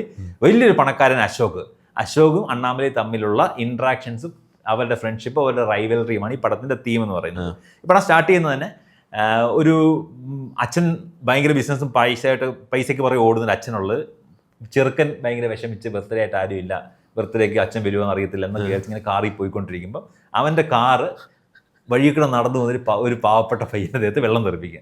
അവനുണ്ടെ കല്ലെടുത്ത് ഒരൊറ്റ ഏറ് വണ്ടിയുടെ ചില്ല് കൂട്ടും. അപ്പോൾ ഇവൻ ചാടി ഇറങ്ങി. എന്നിട്ട് പണക്കാരൻ പയ്യനും പാവപ്പെട്ട പയ്യനും തമ്മിൽ അടി ഉണ്ടാക്കി ഉരുണ്ട് ഇടിയൊക്കെ കഴിയുമ്പോഴത്തേക്ക് പാവപ്പെട്ട പയ്യൻ്റെ അമ്മ വന്നിട്ട് അവരെ വീട്ടിൽ വിളിച്ചുകൊണ്ട് ഈ പണക്കാരൻ പയ്യനെ സ്നേഹിച്ച് പരിലാളിച്ച് ഇവനെ അടിച്ചിട്ട് നീ ചെറുക്കൻ്റെ വഴക്കുണ്ടാക്കോളാന്ന് ചോദിച്ചിട്ട് അവനെ അടിക്കുന്ന ആ പയ്യനാണ് അണ്ണാമലൈ, പാവം പയ്യൻ. രജനികാന്ത് സ്വന്തം അമ്മയുടെ സ്നേഹം പോലും കിട്ടാത്ത ഈ പണക്കാരൻ പയ്യന് വേറൊരാളുടെ അമ്മയുടെ സ്നേഹം ആ പയ്യന്. അപ്പൊ അവരെ ഫാമിലിയായിട്ട് അക്സെപ്റ്റ് ചെയ്യുന്നു. അവര് സിറ്റിക്കകത്ത് തന്നെ ഒരു ചെറിയ മറ്റേ മാട്ട് ഫാം വെച്ചിട്ട് പശുവിൻ്റെ വളർത്തി പാല് കറന്ന് വിറ്റ് ജീവിക്കുന്ന ഒരു ഫാമിലിയിലേക്ക് അവൻ ഓട്ടോമാറ്റിക്കലി ഇൻവോൾവ് ആവുന്നു. അവരെ സ്വന്തം അമ്മയെ പോലെയും ഇവൻ്റെ പെങ്ങളെ പോലെ കാണുന്നു. ഇവനെ ഏറ്റവും അടുത്ത ഫ്രണ്ടായിട്ട് കാണുന്നു പതുക്കെ. ഈ അണ്ണാമലൈ അശോക് ചെയ്തത് ശരത് ബാബുവാണ്. രജനീകാന്തിന് മുത്തുവിനകത്തും ഒക്കെ പുള്ളി വന്നിട്ടുണ്ട്. പുള്ളി അത്യാവശ്യം നല്ല പോപ്പുലർ ആർട്ടിസ്റ്റാണ്. ശരത് ബാബുവാണ് ചെയ്യുന്നത്. അപ്പോൾ ഇവിടെ രജനീകാന്ത് ഇൻട്രൊഡ്യൂസ് ആയിട്ടില്ല ഇപ്പോഴും. ഇപ്പോൾ ശരത് ബാബുവിനെ ഇൻട്രൊഡ്യൂസ് ചെയ്യുന്നു. ശരത് ബാബു രാധാരവിയുടെ മോനാണ്. പുള്ളിക്കാരനാണെങ്കിൽ പൈസ ഉണ്ട്, ബിസിനസ് അച്ഛൻ്റെ ബിസിനസ് ഏറ്റെടുത്ത് നടത്തി വലിയ സക്സസ്ഫുൾ ആണ്. പക്ഷേ എന്നാലും മാട്ടുപ്പൊങ്കൽ വരുമ്പോൾ അയാൾ ഒരു പരിപാടി എടുക്കത്തില്ല. അയാൾ നേരെ പോകും അണ്ണാമലയെ കാണാൻ വേണ്ടി എന്ന് പറയപ്പോൾ ഞാൻ ഇന്ന് ഇന്ന് എൻ്റെ ഒരു പരിപാടിയും ചാർട്ട് ചെയ്യില്ല, ഞാൻ എല്ലാം ക്യാൻസൽ ചെയ്ത് ഞാൻ ഇന്ന് അണ്ണാമലയെ കാണാൻ പോകുന്ന ദിവസമാണെന്ന് പറയുമ്പോൾ ഇൻട്രോ ഒരു പാട്ട് സീൻ, ഭയങ്കര ഒരു കളർഫുൾ പാട്ട് സീൻ. ഒരാൾ ഇങ്ങനെ ഒരു മറ്റേ ഡോൾ പോലെ ഡ്രം അടിക്കുന്ന ചെറിയ സാധനം വലിച്ചെറിയുന്നു. അതിങ്ങനെ പറന്ന് പിടിച്ച് രജനീകാന്ത് സ്ക്രീനിലേക്ക് ഇങ്ങനെ വന്ന് നിൽക്കുന്നു. ജമ്പ് ചെയ്തിട്ട് ഇങ്ങനെ ബ്രേക്കിങ്ങാ ഇത് പിടിച്ച രജനീകാന്ത് ഇങ്ങനെ ആൾക്കാരെ നോക്കി നമ്മളെ നോക്കുന്നത്. അന്ന് മാട്ടുപ്പൊങ്കൽ സിനിമയ്ക്ക് വന്നിട്ട് നമ്മൾ നോക്കി ഇങ്ങനെ കണ്ണടയ്ക്കുന്നു. ആ ഫോർത്ത് വോൾ ബ്രേക്കിംഗ് സിനിമയിലൊരു ഒരു പാട്ട് അങ്ങ് തുടങ്ങുകയാണ്. വന്തേണ്ട പാൽക്കാരേ ആ പാട്ടാണ്. ആ പാട്ട് അണ്ണാമലൈ സിനിമയ്ക്കകത്ത് ഈ പറയുന്ന ഇൻട്രോ സോങ്ങിന്റെ ഒരു പ്രത്യേകത എന്ന് വെച്ചാൽ തമിഴ് സിനിമയിൽ നായകനെ കാണിക്കുമ്പോൾ തന്നെ ഇൻട്രോ സോങ് മസ്റ്റായിട്ട് വേണമെന്ന് ആൾക്കാരെല്ലാം മനസ്സിലറിയാതെ ഫിക്സ് ആയി പോയത് അണ്ണാമലയിൽ നിന്നാണ്. അതിന് മുന്നേയും ഇൻട്രോ സോങ്സിൽ ആൾക്കാർ ഇത് യൂസ് ചെയ്യുന്നുണ്ടായിരുന്നു. ഇപ്പം രജനീകാന്ത് തന്നെ മുരട്ടുകാളെ സിനിമ 83 അല്ലെങ്കിൽ 80കളിലാണ് മുരട്ടുകാളെ വരുന്നത്. 1980 മുരട്ടുകാളെ രജനീകാന്ത് ഇൻട്രൊഡക്ഷൻ പാട്ടാണ്. പൊതുവാക മനസ്സ് തങ്കം ഒരു പോട്ടി എന്ന വന്ന് വിട്ട സിംഗം, അങ്ങനെ ഒരു സോങ് ഉണ്ട് ശരിക്കും രജനീകാന്തിന്റെ. അത് പുള്ളി പണ്ട് ട്രൈ ചെയ്തിട്ടുണ്ട്. വേറെ ആൾക്കാർ തമിഴ് സിനിമ ഇൻട്രൊഡക്ഷൻ, നായകൻ്റെ ഇൻട്രൊഡക്ഷനിനകത്ത് സോങ്സ് ട്രൈ ചെയ്തിട്ടുണ്ട്. പക്ഷെ നമ്മളിപ്പം നമ്മുടെ 90s കാലഘട്ടത്തിൽ തമിഴ് സിനിമ എന്ന് വെച്ചാൽ സ്റ്റാർട്ടിങ് ഒരു നായകൻ വരും, നായകന്റെ പഞ്ച് ഇൻട്രോ സോങ് ആണ്, മസ്റ്റാണെന്ന് മനസ്സിൽ പതിഞ്ഞു പോകാൻ കാരണം ശരിക്കും അണ്ണാമലയിലെ ഈ പാട്ട് അത്ര സക്സസ് ആയതുകൊണ്ട് അതൊരു ട്രെൻഡായിട്ട് സ്വീകരിച്ച് പിന്നീട് അങ്ങോട്ട് എല്ലാ സിനിമയ്ക്കകത്ത് മസ്റ്റായിട്ട് ഇത് ഉൾക്കൊള്ളാൻ തുടങ്ങിയവർ. നായകൻ വരുന്നു, പാട്ട് മസ്റ്റായിട്ട്. സോ ആ പാട്ട് വെറും പാട്ടൊന്നുമല്ല, ആ പാട്ടിലൂടെ പുള്ളി കമ്മ്യൂണിക്കേറ്റ് ചെയ്യുക. ഫോർത്ത് വോൾ ബ്രേക്കിൽ തന്നെയാണ് മിക്കവാറും രജനി എല്ലാ സിനിമയും നോക്കി കഴിഞ്ഞാൽ പുള്ളി ഇങ്ങനെ നടന്നും സ്റ്റൈല് കാണിച്ചും നമ്മളോട് കമ്മ്യൂണിക്കേറ്റ് ചെയ്യുന്നില്ല, ഇങ്ങനെ നടന്ന് സംസാരിക്കുന്ന വരുന്നത്. അപ്പൊ ഇത് കാണുന്ന ആൾക്കാരെ സംബന്ധിച്ച് പുള്ളി എന്നോടാ പറയുന്നത്, അണ്ണ എന്നോട് സംസാരിക്കുന്നത്. ആ പറയുന്ന ലിറിക്സോ പുള്ളിക്ക് ആൾക്കാരോട് പറയാനുള്ള കാര്യങ്ങൾ, ജനറൽ അഡ്വൈസ്. പുള്ളിയുടെ വോട്ട് ഫോർ DMK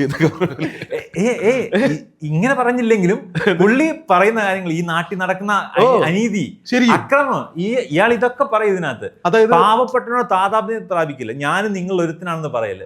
ഇപ്പം മറ്റേ ഇതിനകത്ത് ഭാഷക്കകത്തെ പാട്ട്, നാ ഓട്ടോക്കാരനെന്ത് നാ ഏഴക്കെല്ലാം സ്വന്തക്കാരണ്ടാ, നാ എപ്പോഴും ഏഴക്കെല്ലാം സ്വന്തക്കാരണ്ടാ, ഞാൻ പാവപ്പെട്ടവന്റെ സ്വന്തക്കാരനാണെന്ന് പറയാം.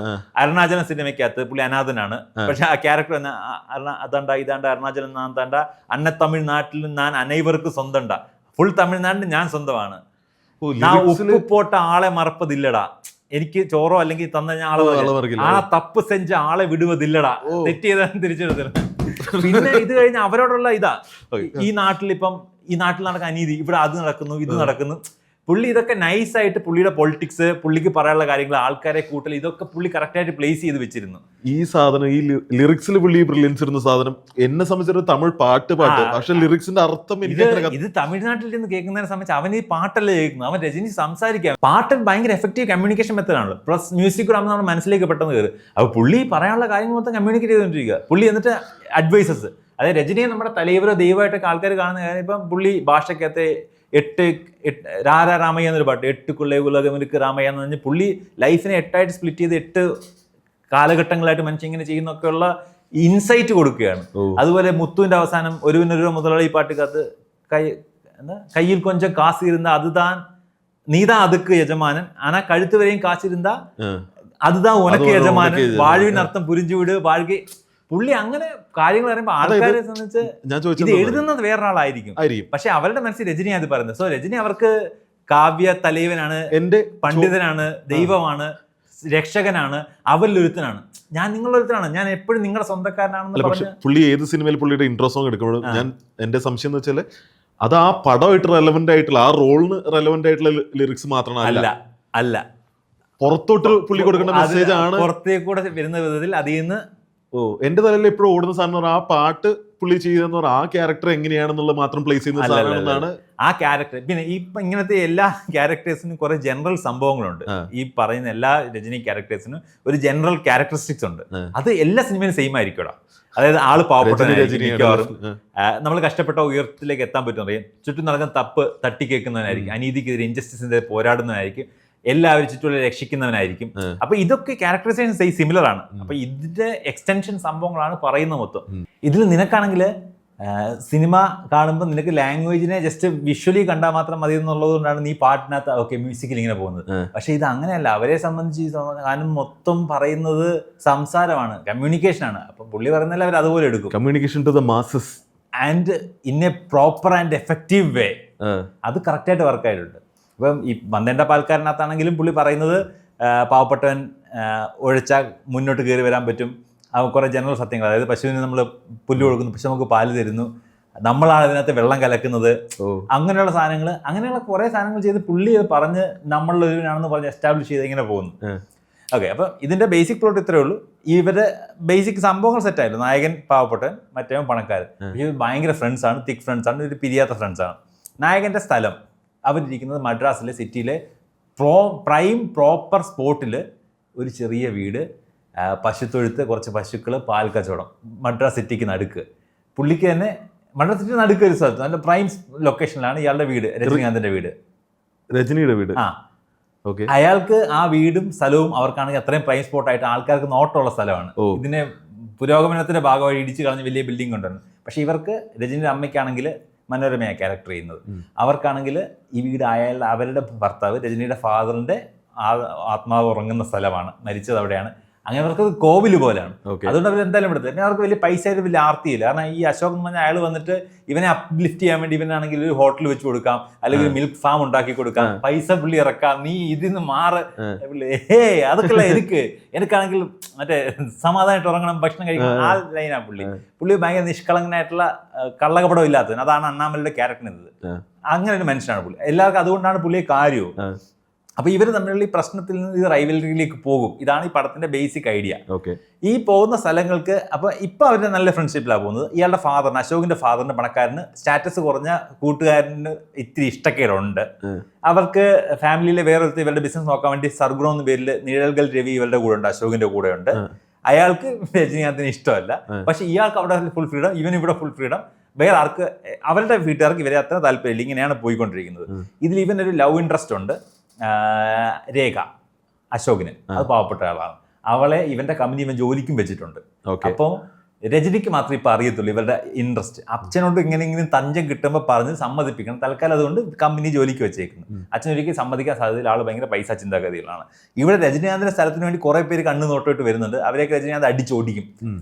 പുള്ളിക്ക് പൈസയല്ല വലുത്, പുള്ളിയുടെ മറ്റേ ചിന്താഗതി, ഐഡിയോളജിയാണ് വലുത്. ഇങ്ങനെ നിൽക്കുന്ന സമയത്ത് ഇയാളുടെ വീടിന്റെ ഫ്രണ്ടിൽ ഒരു പാർട്ടി പരിപാടിക്ക് വേണ്ടി ആൾക്കാർ വന്നിട്ട് കുറച്ച് സ്ഥലങ്ങൾ, കുടിലും മറ്റേ മീറ്റിംഗ് ഹാളും ചെറിയ പന്തലും ഒക്കെ കെട്ടി നിൽക്കും. അപ്പം അമ്മ പറയും, മോനെ അണ്ണാ നോക്കണം, അമലേ നോക്കണമെന്ന് പറയുമ്പോൾ ചെല്ലുമ്പോഴത്തേക്ക് പറയും, MLA ഏകാംബരത്തിൻ്റെ ആൾക്കാരെ ഞങ്ങൾ എവിടെ വേണമെങ്കിലും കുടിൽ കിട്ടുമെന്നുള്ളത്. അപ്പം രജനീകാന്ത് അയ്യാ ശരിയും കയ്യ ഇങ്ങനെ പതുക്കെ മിണ്ടത് ഓക്കെ എല്ലാം കേട്ടിട്ട് രജനീകാന്ത് തിരിച്ചു പോകും. പിന്നെ കാണിക്കുക MLA ഏകാംബരത്തിൻ്റെ വീട്.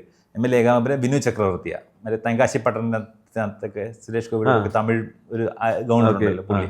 പുള്ളി ഇങ്ങനെ സംസാരിച്ചുകൊണ്ടിരിക്കുമ്പോഴത്തേക്ക് പശുവിൻ്റെ കരച്ചിൽ കേൾക്കുന്നു. പുള്ളി നോക്കുമ്പോൾ പുള്ളിയുടെ വലിയ ബംഗ്ലാവിൻ്റെ നടുത്തളത്തിൽ കുറേ പശുക്കള്, വൈക്കോല് ഒക്കെ ഇട്ടേക്കുന്നു. രജനിയുടെ ഫ്രണ്ടിൽ നിന്ന് പാല് കറക്കുന്നു. എന്തേ കാണിക്കുന്നത് എനിക്ക്? അയ്യാ എന്റെ വീടിന്റെ ഫ്രണ്ടിൽ നിങ്ങളുടെ ആൾക്കാർ കിട്ടി, എന്റെ പശുവിനെ കെട്ട സ്ഥലമില്ല, അങ്ങ് കുഴപ്പമില്ല, ഇത് തെറ്റ് ചെയ്യുന്നതൊക്കെ നിങ്ങൾക്ക് സഹജമായിരിക്കും. അപ്പൊ ഞാൻ ഒന്നും പറഞ്ഞു, നിങ്ങൾ വലിയ ആൾക്കാർ, നിങ്ങൾക്ക് തെറ്റ് ചെയ്യുന്നതാണ്. അപ്പൊ എനിക്ക് പശുവിനെ കെട്ടുന്നുണ്ട്, അപ്പൊ നിങ്ങൾക്ക് നിങ്ങൾ എന്റെ വീട്ടിൽ വന്ന് ഞാൻ അയ്യാടെ വീട്ടിലും വന്നു എന്നുള്ള രീതിയിൽ പുള്ളി സ്റ്റൈലായിട്ട് പറയും. ആൾക്കാരെ മൊത്തം വിളിക്കുന്ന ഫൈറ്റ്, രജനി എല്ലാവരെയും അടിച്ചു തെറിപ്പിക്കുന്നുണ്ട്. അയ്യാ ഉങ്ങളുടെ ഫ്രണ്ടിൽ MLA ഫ്രണ്ടിൽ നിന്ന് 35 പേരെ അടിച്ച് എനിക്ക്, നിങ്ങൾ എൻ്റെ വീടിൻ്റെ ഫ്രണ്ടിൽ കുടിൽ കെട്ടാൻ വിട്ട് 5 പേരെ അടിക്കുക, എത്ര സമയമാവും നിങ്ങൾക്കറിയാം. ഞാൻ പറയാൻ വന്നത്, എൻ്റെ ഉത്തരവാദിത്വമായത് ഞാൻ പറയാൻ വന്നത്, നിങ്ങൾ അരസിയൽ ബിസിനസ്സായിട്ട് എടുക്കരുത്. പൈസ ഉണ്ടാക്കാൻ 100 വഴികളുണ്ട്. പാവപ്പെട്ടവൻ്റെ വയറ്റത്തടിക്കരുത്. പാവപ്പെട്ടവർ ഞങ്ങൾ നിങ്ങളെ നമ്പിയാണ് ജീവിക്കുന്നത്. ഒരാവശ്യം ഞങ്ങൾ നിങ്ങളുടെ അടുത്താണ് വരുന്നത്. നിങ്ങൾ പക്ഷേ ഞങ്ങളെ വയറ്റത്തടിച്ച് ജീവിക്കുന്നു. എല്ലാ വർഷവും MGRൻ്റെയും അണ്ണായുടെയും തലൈവരുടെയൊക്കെ ഫ്രണ്ടിൽ മാലയിട്ട് തൊഴുതാൽ പോരാ. അവർ പറഞ്ഞ കാര്യങ്ങൾ കുറച്ചൊന്നും ശ്രദ്ധിക്കണം സാർ, അതൊന്നും നിങ്ങൾ ശ്രദ്ധിച്ചാൽ കൊള്ളാം എന്ന് പറഞ്ഞ് മാസം അടിച്ച് ഇറങ്ങി വരും. അഗൈൻ സോഷ്യൽ മെസ്സേജ് മാത്രമല്ല, ഈ സത്യത്തിൽ ഡയറക്ട്ലി ജയക്കെതിരെയുള്ള ഹിന്റായിട്ടാണ് ആൾക്കാർ കാണുന്നത്. കാരണം ഈ പറയുന്ന പടം 92 വരുന്നത്. അണ്ണാമല റിലീസ് സമയത്ത് ഒരു ചെറിയ ഇഷ്യൂ ഉണ്ടായിരുന്നു. അതായത് മദ്രാസ് ക്ലീൻ എന്നൊരു പ്രൊജക്ട് കൊണ്ടുവന്നു. അതായത് മദ്രാസിൽ ഈ പോസ്റ്റർ ബാനർ കട്ടൗട്ട് ഭയങ്കര പോപ്പുലർ കൾച്ചറാണ്. വലിയ ബാനർ കട്ടൗട്ട് എല്ലായിടത്തും പോസ്റ്റർ.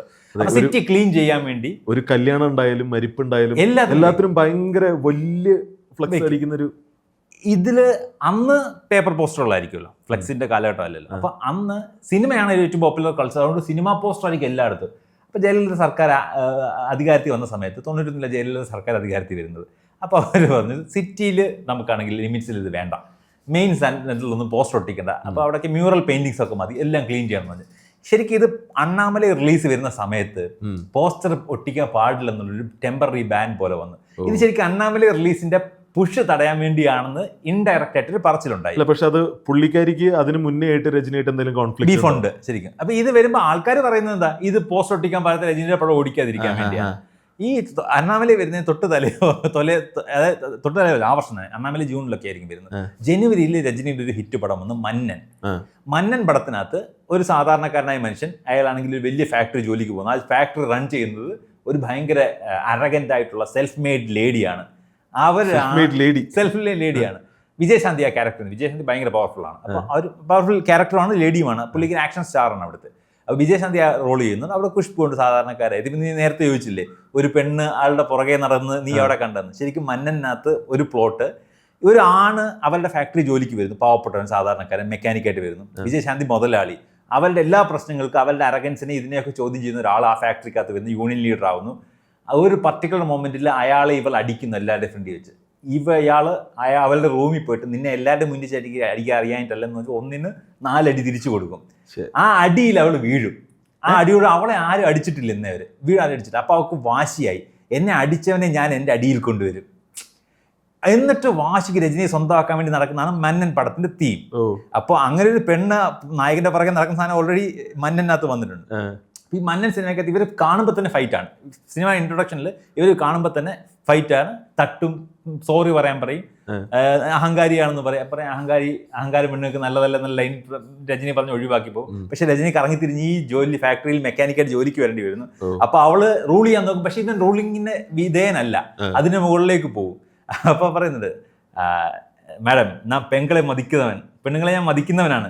പക്ഷെ ഉന്നമാതി മതം പിടിച്ച പെണ്ണുങ്ങളെ ഞാനല്ല, എൻ്റെ തലമുടി കൂടും എൻ തലമുടി പോലും ആടാതെ അവന് മുന്നാതെ അവങ്ങൾക്ക് മുന്നാടി മതം പിടിച്ച പെണ്ണുങ്ങളുടെ മുന്നാടി ഞാനല്ല, എൻ്റെ തലമുടി പോലും ആടത്തില്ലെന്നൊക്കെ ഡയലോഗുണ്ട് മന്നനകത്ത്.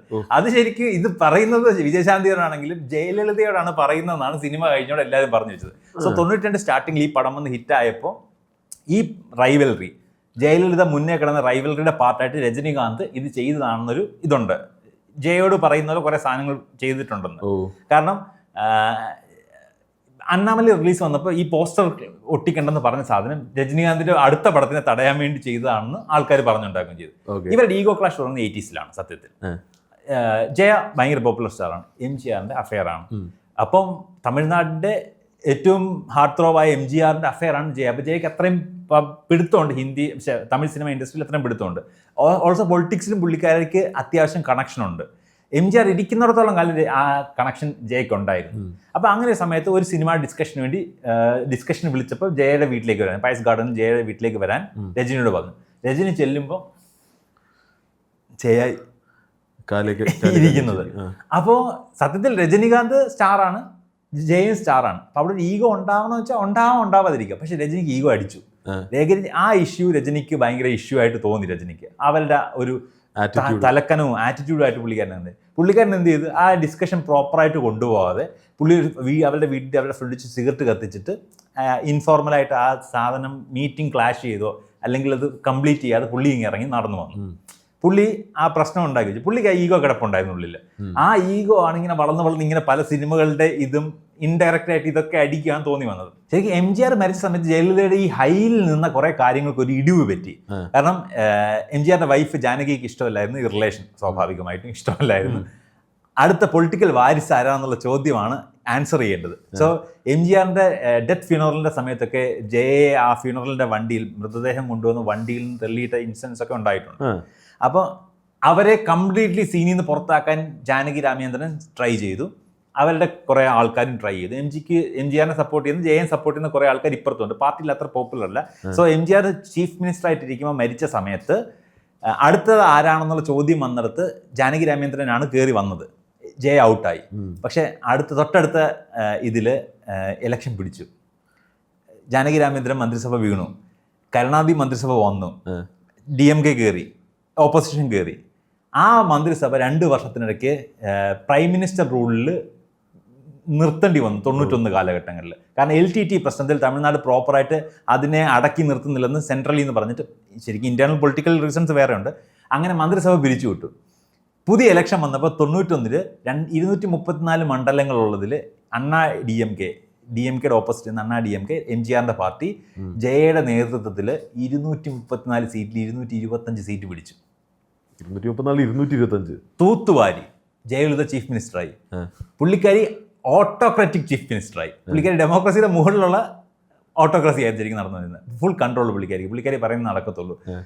ഭയങ്കര ലാവിഷ് ലൈഫ് സ്റ്റൈലൊക്കെ അപ്പോഴേ തുടങ്ങി. അപ്പോൾ അതൊക്കെ ശരിക്കും രജനീകാന്തിന് പ്രശ്നമുണ്ടെന്നുള്ള രീതിയിലാണ് രജനീകാന്ത് സിനിമയ്ക്കകത്ത് വന്നത്. അതായത് പൈസ ഉണ്ടാക്കുന്നതല്ല കാര്യം, അങ്ങനെയുള്ള സാധനങ്ങൾക്ക് അണ്ണാമലയ്ക്കകത്ത് വന്നു കഴിഞ്ഞു. പുള്ളിക്കാരൻ അതുപോലെ ഓപ്പോസിറ്റുള്ള ഫീമെയിൽ ലീഡിൽ അത് പ്ലേസ് ചെയ്ത് പറയുകയും അടിക്കാൻ തുടങ്ങി. പിന്നെ പൊളിറ്റീഷ്യൻസിന്റെ പൈസ ആർത്തിയെ പറ്റിയും അവരുടെ ലൈഫ് സ്റ്റൈലിനെ പറ്റിയൊക്കെ പുള്ളി സിനിമയ്ക്കകത്ത് വന്നു. അണ്ണാമലയ്ക്കകത്ത് അത് വന്നു. 1995 ഭാഷ ഭയങ്കര സക്സസ് ആയി.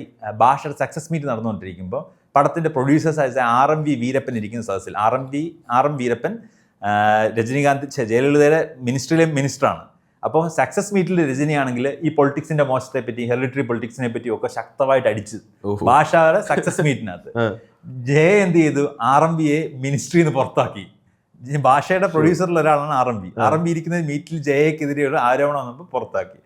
ഇത് കത്തി നിൽക്കുന്ന സമയത്താണ് നമ്മൾ കേൾക്കുന്ന മറ്റേ ഒരു സംഭവമില്ലേ, ഈ ഫേസ്ബുക്കിനകത്ത് ഓടുന്ന ഒരു സംഭവമുണ്ട്. അതായത് ജയയും രജനിയും അടുത്തടുത്ത പയസ് ഗാർഡിലാണ് താമസിക്കുന്നത്. അപ്പൊ ജയ പോകുന്ന സമയത്ത് ട്രാഫിക് ബ്ലോക്ക് ചെയ്ത് വെക്കും, 1 മണിക്കൂറൊക്കെ. അപ്പൊ രജനി വരുന്ന സമയത്ത് ട്രാഫിക് ബ്ലോക്ക്. അപ്പൊ CM വരാൻ പോവാ. എപ്പോഴാണ് വരുന്നത്? 1 മണിക്കൂറിനകത്ത് വരും. അത്ര സമയം ഞാൻ ഇവിടെ നിൽക്കണോ? ഇത് ശരിക്കും എന്നെ നിർത്താൻ വേണ്ടി ചെയ്യുന്നതാണെന്നുള്ള രീതിയിൽ പോലീസുകാരായിട്ട് തർക്കമാകുന്നു. അവസാനം രജനി എന്ത് ചെയ്തു? കാറിൽ നിന്ന് ഇറങ്ങി തൊട്ടടുത്തുള്ള കടയിൽ പോയി സിഗരറ്റ് ലൈറ്റ് ചെയ്തു പബ്ലിക്കായിട്ട് വഴിയിൽ നിന്ന് വലിക്കുന്നു. ആള് കൂടി ട്രാഫിക് കൺട്രോൾ ചെയ്യാൻ പറ്റുന്ന സിറ്റുവേഷൻ എത്തുന്നു. അപ്പോൾ അവർക്ക് പ്രശ്നം തോന്നി രജനിയെ വിടുന്നു. അല്ല, അപ്പൊ CM വരുമ്പോൾ പുള്ളിക്കാരി ഈ ട്രാഫിക്കിൽ ബ്ലോക്ക്. അപ്പൊ പുള്ളിക്കാരി ചോദിക്കുകയാണ്, ഇതെന്താ പ്രശ്നം, എനിക്കെന്താ വീട്ടിൽ പോകാൻ പറ്റത്? രജനി സാറോട് സിഗരറ്റ്. ഈ സംഭവം എത്രത്തോളം സത്യമാണ് ആർക്കും അറിയത്തില്ല. പക്ഷെ ഇങ്ങനെ സംഭവം ഉണ്ടായിട്ടുണ്ട് എന്നാണ് പറയപ്പെടുന്നത്. അപ്പൊ ഇതൊക്കെ ഇതിന്റെ കണക്ഷനാണ്. രജനീകാന്ത് എന്ത് ചെയ്യുന്ന വെച്ചാൽ ആ സമയത്ത് രജനി ഓപ്പോസിറ്റ് പൊളിറ്റിക്സിൽ ഇറങ്ങുന്ന സ്ട്രോങ് ബസ് നിൽക്കുന്ന സമയമാണ്. പക്ഷെ രജനി ഞാൻ പൊളിറ്റിക്സിലേക്ക് വരാൻ ആഗ്രഹിക്കുന്നില്ല. പക്ഷേ ബസ് 2025 വരെ ഇപ്പോൾ ഓടിക്കൊണ്ടിരിക്കുന്ന പുള്ളി അതായത് തമിഴ്നാട്ടിൽ രജനി സ്റ്റാർ ആയപ്പോൾ തൊട്ട് ഇതിലുള്ള, കാരണം MGR ഓൾറെഡി അങ്ങനെ CM ആയതുകൊണ്ട് തന്നെ അടുത്ത സൂപ്പർ സ്റ്റാർ ഇത് വരും എന്നുള്ള തോന്നലുണ്ടായിരുന്നു. രജനി എന്ത് ചെയ്തു? എനിക്ക് പൊളിറ്റിക്സിലേക്ക് വരാൻ താല്പര്യമില്ല. പക്ഷെ ഇപ്പൊ നിൽക്കുന്ന പൊളിറ്റിക്സ് അല്ല, ഇപ്പൊ നിൽക്കുന്ന രാഷ്ട്രീയ പാർട്ടി അല്ല നിങ്ങൾ പിന്തുണയ്ക്കേണ്ടത്. ഇനി ഒരു തവണ കൂടി ജയലളിത അധികാരത്തിൽ വന്ന തമിഴ്നാട് ആണ്ടം വിചാരിച്ചാലും കാപ്പാത്ത മുടിയാവുന്ന ഒരു സ്റ്റേറ്റ്മെന്റ് 96 പറഞ്ഞു. ഇത് പുള്ളി വേറെ ഏതെങ്കിലും പാർട്ടിയുടെ സമ്മേളനത്തിലാണോ അതോ പുള്ളി ജനറലി പുള്ളിയുടെ ഒരു അനൗൺസ്മെന്റ് പോലെ പറഞ്ഞു? പുള്ളി എനിക്ക് TV അഭിമുഖത്തിൽ അങ്ങനെ എന്താ പറഞ്ഞത്? അതായത് എല്ലാവരും റീച്ച് ചെയ്യുന്ന സ്ഥലത്ത് പുള്ളി പറഞ്ഞു, இந்த வாட்டி ജയലളിത ആட்சிக்கு திரும்பி വന്ന തമിഴ്നാട്ടെ ആണ്ടവം വിചാരിച്ചാലും കാപ്പാത്ത മുടിയാന്നുള്ള ലെവലിൽ ഒരു ഡയലോഗ് അടിച്ചു. 96 ഇലക്ഷനിൽ റിസൾട്ട് ഉണ്ടായി. ഓപ്പോസിഷൻ പാർട്ടി കരുണാനിധി ലീഡ് ചെയ്യുന്ന DMK പാർട്ടി വീണ്ടും അധികാരത്തിൽ വന്ന് അവർ ഈ പറഞ്ഞൊരു ലാൻഡ് സ്ലൈഡ് വിക്ടറി 220 സീറ്റ് അവർ പിടിച്ച് അവർ തിരിച്ചു വന്നു. കരുണാനിധി ചീഫ് മിനിസ്റ്ററായി, രജനി കിങ് മേക്കറായി. അതായത് രജനി വിചാരിച്ച ആഴ്ച മറിക്കാൻ പറ്റുമെന്ന് അധികാരം. 96 പുള്ളി സൂപ്പർ ആയിരുന്നു അവിടെ. 95-96 കാലം പുള്ളിയുടെ ഈ സമയം. അപ്പൊ അന്ന് തൊട്ട് എല്ലാ ഇലക്ഷന്റെ സമയത്ത് ആൾക്കാർ വിചാരിക്കും രജനി വരും, CM ആകും എന്നുള്ളത്. അത് ബസ് കറക്റ്റായിട്ട് നിന്നിരുന്നു. പുള്ളി വിചാരിച്ചായിരുന്നു 95-2000 കാലഘട്ടത്തിൽ, 90 ആ കാലഘട്ടത്തിൽ പുള്ളി പൊളിറ്റിക്സ് ഇറങ്ങിയെന്ന് പുള്ളി CM ആയിരുന്നു. കൺഫേം ആണ്. ഏതെങ്കിലും ഒരു AIDMK അല്ലെങ്കിൽ DMK ഇവരോട് അലയൻസ് ഉണ്ടാക്കുക ഇറങ്ങിയാൽ കൺഫേം ആയിട്ട് പുള്ളി ആകുവാൻ. പക്ഷെ പുള്ളി ഇൻഡിപെൻഡൻറ്റ് സാധനം ആഗ്രഹിച്ചിരുന്നെന്ന് തോന്നുന്നു. കാരണം ഈ ഓരോ ഇലക്ഷൻ വരുമ്പോൾ ഇപ്പോൾ ഇറങ്ങുന്നു. അങ്ങനെ പല ബസ്സിനൊടുവിൽ 2017 പുള്ളി പാർട്ടി അനൗൺസ് ചെയ്തു, സ്വന്തം പാർട്ടി രജനി മക്കൾ മണ്ഡലം RMM പാർട്ടി അനൗൺസ് ചെയ്തു. 2021 ഇലക്ഷന് മത്സരിക്കുന്ന അനൗൺസ് ചെയ്ത് വർക്കും തുടങ്ങി. പക്ഷേ എന്തോ പൊളിറ്റിക്കൽ കളി നമ്മളറിയാത്ത ബാക്ക് ഗെയിംസ് നടന്നു. 2021 ഇലക്ഷൻ തൊട്ട് പിന്നെ പാർട്ടി പിരിച്ചു വിട്ടു പുള്ളി. ഞാൻ ഇനി പൊളിറ്റിക്സിലേക്ക് ഇറങ്ങത്തില്ലെന്നും പറഞ്ഞാൽ പുള്ളി പാർട്ടി പിരിച്ചു വിട്ടു. പാർട്ടി ഫോം ചെയ്തല്ലേ? പാർട്ടി ഫോം ചെയ്തു, രജനി മക്കൾ മണ്ഡലം. കുറേ നാൾ വർക്കും ചെയ്ത് ഇലക്ഷൻ വരുമെന്ന് വിചാരിച്ചിരുന്നു. പക്ഷേ സംതിങ് എന്തൊക്കെ കളികൾ നമ്മൾ അറിയാത്ത കളികളാണ്. BJP ഇടപെടലുകൾ, കോൺഗ്രസ് ഇടപെടലുകളൊക്കെ ഉണ്ട്. പക്ഷെ പുള്ളി കിങ് മേക്കർ ആയിരുന്ന സമയത്തും പുള്ളിക്ക് നാഷണൽ ഇലക്ഷന് വേണ്ടി തമിഴ്നാട്ടിൽ നിന്ന് പുള്ളി സപ്പോർട്ട് ചെയ്യുന്ന പാർട്ടി കയറ്റി വിടാൻ നോക്കിയിട്ട് നടന്നിട്ടില്ല. അതായത് പുള്ളി DMK 96 അധികാരത്തിൽ കൊണ്ടുവരാൻ സപ്പോർട്ട് ചെയ്തെങ്കിലും തൊട്ടടുത്ത നാഷണൽ ഇലക്ഷനിൽ സ്റ്റേറ്റിലേക്ക് സെൻട്രലിലേക്ക് വിടാൻ വേണ്ടി DMK സപ്പോർട്ട് ചെയ്തിട്ടും DMK ജയിച്ചില്ല. ജയലളിതയുടെ കാലശേഷം AIDMKയും BJPയും ഒക്കെ പുള്ളി സപ്പോർട്ട് ചെയ്തു. പുള്ളി സപ്പോർട്ട് ചെയ്യുന്ന സമയത്തൊന്നും നാഷണൽ ഇലക്ഷനിലേക്ക് ആൾക്കാർ തമിഴ്നാട്ടുകാർ വോട്ട് ചെയ്തത് പുള്ളിയുടെ പറച്ചിലനുസരിച്ചല്ല. പക്ഷേ തമിഴ്നാടിന് ആ സമയത്ത് എനിക്ക് ഒരു ഭരണവിരുദ്ധ വികാരം കൂടെ കിടന്നുകൊണ്ടായിരിക്കും എന്തായാലും അത് എളുപ്പം നടന്നു. ഈ സംഭവം പുള്ളി ഇങ്ങനെ ഇടയ്ക്കിടയ്ക്ക് പൊളിറ്റിക്സിൽ നിന്നോണ്ടും സിനിമയ്ക്കകത്ത് പൊളിറ്റിക്കൽ റെഫറൻസുകൾ കൊടുത്തുകൊണ്ടിരുന്നതുകൊണ്ടാണ് ആള് പൊളിറ്റിക്സ് ഇറങ്ങുന്ന സ്ട്രോങ് ബസ് ഉണ്ടായിക്കൊണ്ടിരുന്നത്. നമുക്ക് അണ്ണാമലയിലേക്ക് തിരിച്ച് അപ്പോൾ അണ്ണാമലയ്ക്കകത്ത് രജനിക്കാണെങ്കിൽ മറ്റേ അശോകിന് ലവ് ഇൻട്രസ്റ്റ് ഉണ്ട്. രേഖ അവർ കല്യാണം കഴിക്കാൻ റെഡി ആയിരിക്കുക. രജനിക്ക് ഒരു ലവ് ഇൻട്രസ്റ്റ് ഉണ്ട്. ഒരു പെൺകുട്ടിയായിട്ട് രജനി ഇടയ്ക്കിടയ്ക്ക് ഇൻട്രാക്ഷൻ വരും, ഖുഷ്ബു. അത് അപ്പോൾ ഇയാളുടെ കല്യാണം പണക്കാരനായ അപ്പം നടത്തത്തില്ല. അപ്പോൾ രജനി എന്ത് ചെയ്യും? ഇയാളെ ഒറ്റയ്ക്ക് ഒളിച്ചോടിപ്പോയി കല്യാണം കഴിക്കണമെന്ന് വെച്ച് രജനിയുടെ വീട്ടുകാരെ ഇടപെട്ട് നിന്ന് ഇയാളുടെ കല്യാണം സാധാരണ രീതിയിൽ നടത്തും. അപ്പൻ ഒരു ഗുണ്ടർ സെറ്റുമായിട്ടൊന്ന് കല്യാണം മുടക്കാൻ വരുമ്പോഴത്തേക്ക് കല്യാണം കഴിഞ്ഞു. പുള്ളി അവസാനം പോട്ടെ എന്നുള്ള രീതി കണ്ണടച്ച് കുറുക്കനാ പുള്ളി വിട്ടത് സമ്മതിച്ച് വിട്ടിട്ട് പുള്ളി എപ്പോഴും മനസ്സിൽ കേട്ടു അണ്ണാമലയാണ് പ്രശ്നം. അണ്ണാമലയെ എന്ത് ചെയ്ത് ഇവനായിട്ട് കട്ടാക്കണം. അപ്പം പുള്ളിയുടെ അസിസ്റ്റന്റ് ഇവരുടെ ബന്ധുക്കാരൻ സർഗുണം എന്ന് പറഞ്ഞ ഒരാളുകൊണ്ട് കൂടെ ഇവർ രണ്ടുപേരാണ് പ്ലാനിങ്സിന്റെ ആൾക്കാർ. കുരുട്ടുബുദ്ധി എങ്ങനെയെങ്കിലും ഇവരെ പിരിക്കണം തീരുമാനിക്കും. അപ്പം അശോകനാണെങ്കിൽ അവൻ കല്യാണം കഴിച്ചു, അണ്ണാമലയും കല്യാണം കഴിപ്പിക്കണം എന്നുള്ള രീതിയിൽ പ്ലാനുണ്ട്. അപ്പോൾ ഖുഷ്ബുവുമായിട്ടുള്ള ഇവരുടെ റിലേഷൻ രജനീകാന്ത് ഇവരോട് പറയും. അപ്പോൾ അങ്ങനെ രജനി ഖുഷ്ബുവിനെ കല്യാണം കഴിപ്പിക്കാന്ന് വിചാരിക്കുന്നു. അപ്പോൾ ഇവർ കല്യാണം കഴിഞ്ഞ ശിവാജിയുടെ ഫസ്റ്റ് നൈറ്റ് പോലൊരു സീനുണ്ട് ഇതിനകത്ത്. രജനിയുടെ സിംപ്ലിസിറ്റിയും മറ്റേ ആ ചിരി, നിഷ്കളങ്ക ചിരി, ഇതൊക്കെയാണ് പുള്ളിക്കാരിക്ക് ഇഷ്ടം. പൈസയൊന്നും ഇല്ലാഞ്ഞിട്ടും പുള്ളിക്കാരിക്ക് ഇത് ഇഷ്ടം എന്ന് ഫസ്റ്റ് നൈറ്റിൽ പറയുന്ന സാധനമുണ്ട്. അവിടെ നിന്നൊരു പാട്ടിലേക്ക് പോകും. ശിവാജിക്കകത്ത് അങ്ങനെ ഫസ്റ്റ് നൈറ്റിൽ നിന്നൊരു പാട്ടിലേക്ക് പോകുന്നുണ്ട്. ആ പാട്ട് ശരിക്കും ഒരു ഫോർത്ത് വേൾഡ് ബ്രേക്കിംഗ് പാട്ടാണ്. അത് ഭയങ്കര രസമുള്ള പാട്ടാണ്. ഞാനത് റീസെൻ്റ്ലി ഇതിനകത്ത് ശ്രദ്ധിച്ചത്. ഞാൻ പാട്ട് കണ്ടിട്ടുണ്ടോ? ആ പാട്ടിനകത്ത് പാടുന്നത് കണ്ടു. ഫോർത്ത് വേൾഡ് ബ്രേക്കിംഗ് സാധനം അതിനകത്ത്. അതായത് രണ്ടുപേരും എന്താണ് അവരുടെ മാരേജിനെ കുറിച്ച് ഓഡിയൻസിൽ പിടിച്ചേ. കൂടയിൽ എന്നപ്പൂ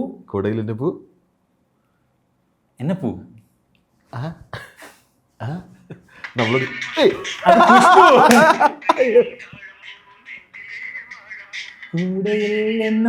ഖുഷ്ബു. ആ ഖുഷ്ബു. പിന്നെ അവരെ പറ്റിയാ പറയുന്നത്.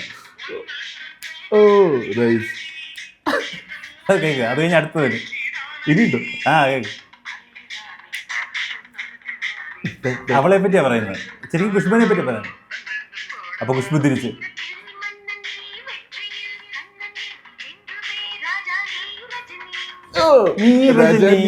അടുത്തത് സത്യത്തിന്റെ കോടി ആണുകൾ. റൊമാൻസ്.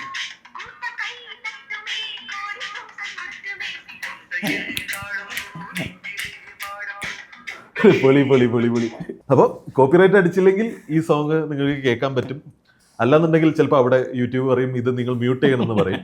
അപ്പോൾ നിങ്ങൾ എടുത്തു നോക്കുക. ആ പാട്ടിന്റെ പേര് മറ്റേ ഖുഷ്ബു എന്ന സോങ് ഉണ്ട്. കൊണ്ടയിൽ താഴം പൂന്നായി സ്റ്റാർട്ട് ചെയ്യുന്ന അണ്ണാമലൈ സോങ്സ് അടിച്ച മിക്കതും 2-3 ഇവരുടെ റൊമാൻറ്റിക് സോങ്സ് ഉണ്ട് ഖുഷ്ബുവിന്റെ. അത് കൊള്ളായിരുന്നു. അത് പുള്ളി സെറ്റ് ചെയ്ത് എന്റെ പൂ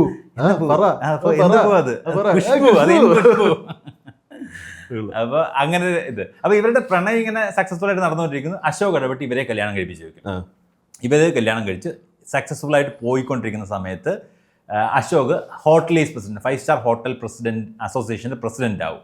അപ്പോൾ അച്ഛൻ്റെ ബുദ്ധി വർക്ക് ചെയ്യും. അച്ഛൻ പറയും ഈ സമയത്ത് നിനക്കൊരു കല്യാണ പരസ്യം ഞാൻ തന്നില്ല, കല്യാണത്തിന് ഗിഫ്റ്റ് തന്നില്ല, കല്യാണം കഴിച്ചതിന് ഗിഫ്റ്റ് തന്നില്ല, നീ ഇപ്പോൾ പ്രസിഡന്റ് ആയി, നിനക്ക് എന്തെങ്കിലും ചെയ്യണമല്ലോ, നിനക്കൊരു തമിഴ്നാട്ടിലെ ഏറ്റവും ബെസ്റ്റ് 5 സ്റ്റാർ ഹോട്ടൽ കെട്ടിത്തരണം എനിക്ക്, എന്നിട്ട് അതിന് നിന്റെ ഓൺ കമ്പനി ആക്കി എനിക്ക് മാറ്റണം എന്ന് പറയും. അച്ഛൻ്റെ ബിസിനസ് മിക്സഡ് ആണല്ലോ, ഇതിപ്പോൾ നിന്റെ ഇൻഡിവിജ്വൽ സാധനമാക്കണത്. പക്ഷെ നല്ല സ്ഥലമില്ല, ഞാൻ ആലോചിച്ചിട്ട് പിന്നെ സ്ഥലമുണ്ട് അല്ലേ വേണ്ട എന്നൊക്കെ പറയും. അപ്പോൾ അച്ഛൻ പറയാം ചെയ്ത സ്ഥലമാണ് അത്, നമ്മുടെ അണ്ണാമലയുടെ ആ മാട്ടത്തൊഴുത്തിരിക്കുന്ന സ്ഥലമുണ്ടല്ലോ, അത് കറക്റ്റ് സ്ഥലമായിരുന്നു, എന്ത് ചെയ്യാൻ. പക്ഷെ അവൻ്റെ സ്ഥലമില്ല, നമുക്കൊന്നും ചെയ്യണ്ട. പക്ഷെ എന്താ അണ്ണാമലയുടെ സ്ഥലം നമുക്ക്, ഞാൻ ചോദിച്ചു തരുമെന്ന് പറയും.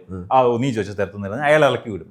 അശോക് എന്നിട്ട് ചോദിക്കുമ്പോൾ അവിടെയാണ് മറ്റേ രജനിയുടെ ക്യാരക്ടറിൻ്റെ ഇതാ, അശോക് എന്നിട്ട് ചോദിക്കുന്നുള്ള അത് എനിക്ക് ഇങ്ങനെ ഈ സ്ഥലത്ത് ഒരു ബിൽഡിംഗ് കെട്ടണമെന്നുണ്ടായിരുന്നു. അപ്പോൾ കുറേ പേര് എന്നോട് വന്ന് ചോദിച്ചടാ, ഞാൻ ആർക്കും കൊടുത്തില്ല, എല്ലാവരും ഓടിച്ചിട്ടു.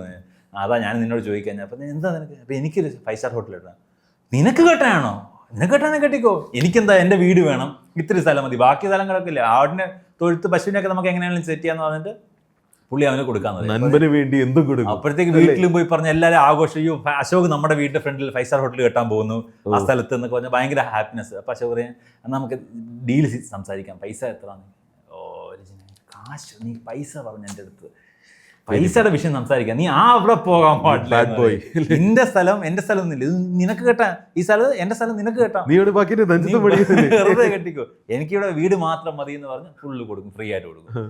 അപ്പോൾ അച്ഛൻ വരും, മോനില്ലാത്ത സമയത്ത് പണക്കാരൻ അച്ഛൻ വന്നിട്ട് പറയും, അതെ നമുക്ക് കുറേ കോർപ്പറേഷൻ പ്രശ്നങ്ങളൊക്കെ ഉണ്ട്, അതുകൊണ്ട് ഇതൊക്കെ ഒന്ന് ഒപ്പിട്ടിരുന്നു, കുറേ പേപ്പേഴ്സ് രജനിയെ കൊണ്ടാണ് സൈൻ ചെയ്ത് വാങ്ങിക്കും. രജനിയുടെ പേരിലാണല്ലോ വസ്തു ഇറങ്ങുന്നത്. അപ്പോൾ കുറേ മുദ്രപത്രങ്ങൾ എഴുതാത്ത ക്ലീൻ പേപ്പർ ഒപ്പിട്ട് വാങ്ങിക്കും. അപ്പോൾ ഖുഷ്ബു പറയുന്നുണ്ട് നോക്കിയിട്ട് അത് അശോക് വരട്ടെ എന്നൊക്കെ പറയുമ്പോഴത്തേക്ക് എന്തിനാണ് അപ്പനെ വിശ്വാസം എന്ന് പറഞ്ഞ് രജനി എല്ലാം ഒപ്പിട്ട് കൊടുക്കും. എന്നിട്ട് അവിടെ 5 സ്റ്റാർ ഹോട്ടൽ കിട്ടും, ഇവരുടെ വീടിന്റെ ഫ്രണ്ടിൽ ഹോട്ടൽ കിട്ടും. ഹോട്ടലിൽ ഇനാഗുറേഷൻ വരുമ്പോഴത്തേക്ക് രജനിയെ ഓടി നടന്ന കാര്യങ്ങളൊക്കെ ചെയ്യുന്നു, അതൊന്നും അയാൾക്ക് ഇഷ്ടപ്പെടുന്നില്ല. അപ്പം മന്ത്രി വരുന്ന സമയത്തേക്ക് രജനിയെ ഒഴിവാക്കാൻ വേണ്ടി മറ്റേ സർഗുണം എന്ന് പറയുന്ന ബന്ധുക്കാരൻ വെള്ളത്തിൽ കുറച്ച് വെള്ളം ഒഴിച്ചു, ഇയോടെ വെള്ളം കിടക്കുന്നു, എല്ലാവരും വരുന്നില്ല, രജനി ഷർട്ടൊക്കെ അടിച്ചിട്ട് അവിടെ ഇരുന്ന് തോർത്ത് പുള്ളി ഇങ്ങനെ അരിയൊക്കെ കിട്ടുന്നത് അത് അതൊക്കെ തുടച്ചുകൊണ്ടിരിക്കും. അപ്പോൾ പുള്ളി ഇനാഗുറേഷൻ സെറമണി നൈസായിട്ട് ഒഴിവാക്കി. അപ്പോൾ അശോക് പ്ലാൻ ചെയ്തത് പ്രോഫിറ്റ് പകുതി പൈസ ഫ്രീ ആയിട്ടെന്ന്. അപ്പോൾ ഇതിൻ്റെ ബിസിനസ് പ്രോഫിറ്റ് അശോകിനും അണ്ണാമലയ്ക്കും പകുതി എന്നുള്ള. അപ്പോൾ മന്ത്രി വന്നിട്ട് പറയും, ഇതിൻ്റെ ഫ്രണ്ടിൽ ചെറിയ വീട് കിടക്കുന്നത് ഇതൊക്കെ തല്ലിപ്പൊളിച്ച് കളയണ്ടായോ, നമുക്കിത് ഒഴിവാക്കി എടുക്കണമെന്ന് പറയും. അത് രജനിയുടെ ഫ്രണ്ട് കേൾക്കും, രജനിയോട് അത് പറയും. അപ്പം രജനി അത് ചോദിക്കാണ്ട് അശോകിനോട് വരുമ്പോഴത്തേക്ക് അവിടെ ഒരു ഇഷ്യൂ ആയി, ഇൻസൾട്ടിങ് ഇഷ്യൂ പോലെ ആയി നടക്കും. അത് പറയുമ്പോഴത്തേക്ക് അച്ഛൻ പറയും, എന്തോ ഇത് ഇത്രയും വലിയ ഹോട്ടലിൻ്റെ ഫ്രണ്ട് നീ ആ വീട് കെട്ടിപ്പിടിച്ചു അത് കളയണം എന്നൊക്കെ പറയുമ്പോൾ അച്ഛനോട് സംസാരിച്ച് രജനി അച്ഛനായിട്ട് അടിയടിക്കും അശോകിൻ്റെ ഫ്രണ്ടിൽ വെച്ച്. അപ്പോൾ അശോക് വന്നിട്ട് രജനി ഒരു തിരിച്ചൊരു അടിയടിക്കും. അവിടെ അവർ തമ്മിലുള്ള റൈവലറി സ്റ്റാർട്ട് ചെയ്യും. അങ്ങനെ ഈ സർഗുണം പോയി ഒരു ഡോൺ എന്ന് പറഞ്ഞൊരു വലിയ ഗുണ്ടയെ കാണും. അതാരാ നമ്മളെ കാണും, പേര് ഡോൺ എന്നാണ്. ഒന്നും പറയാനില്ല.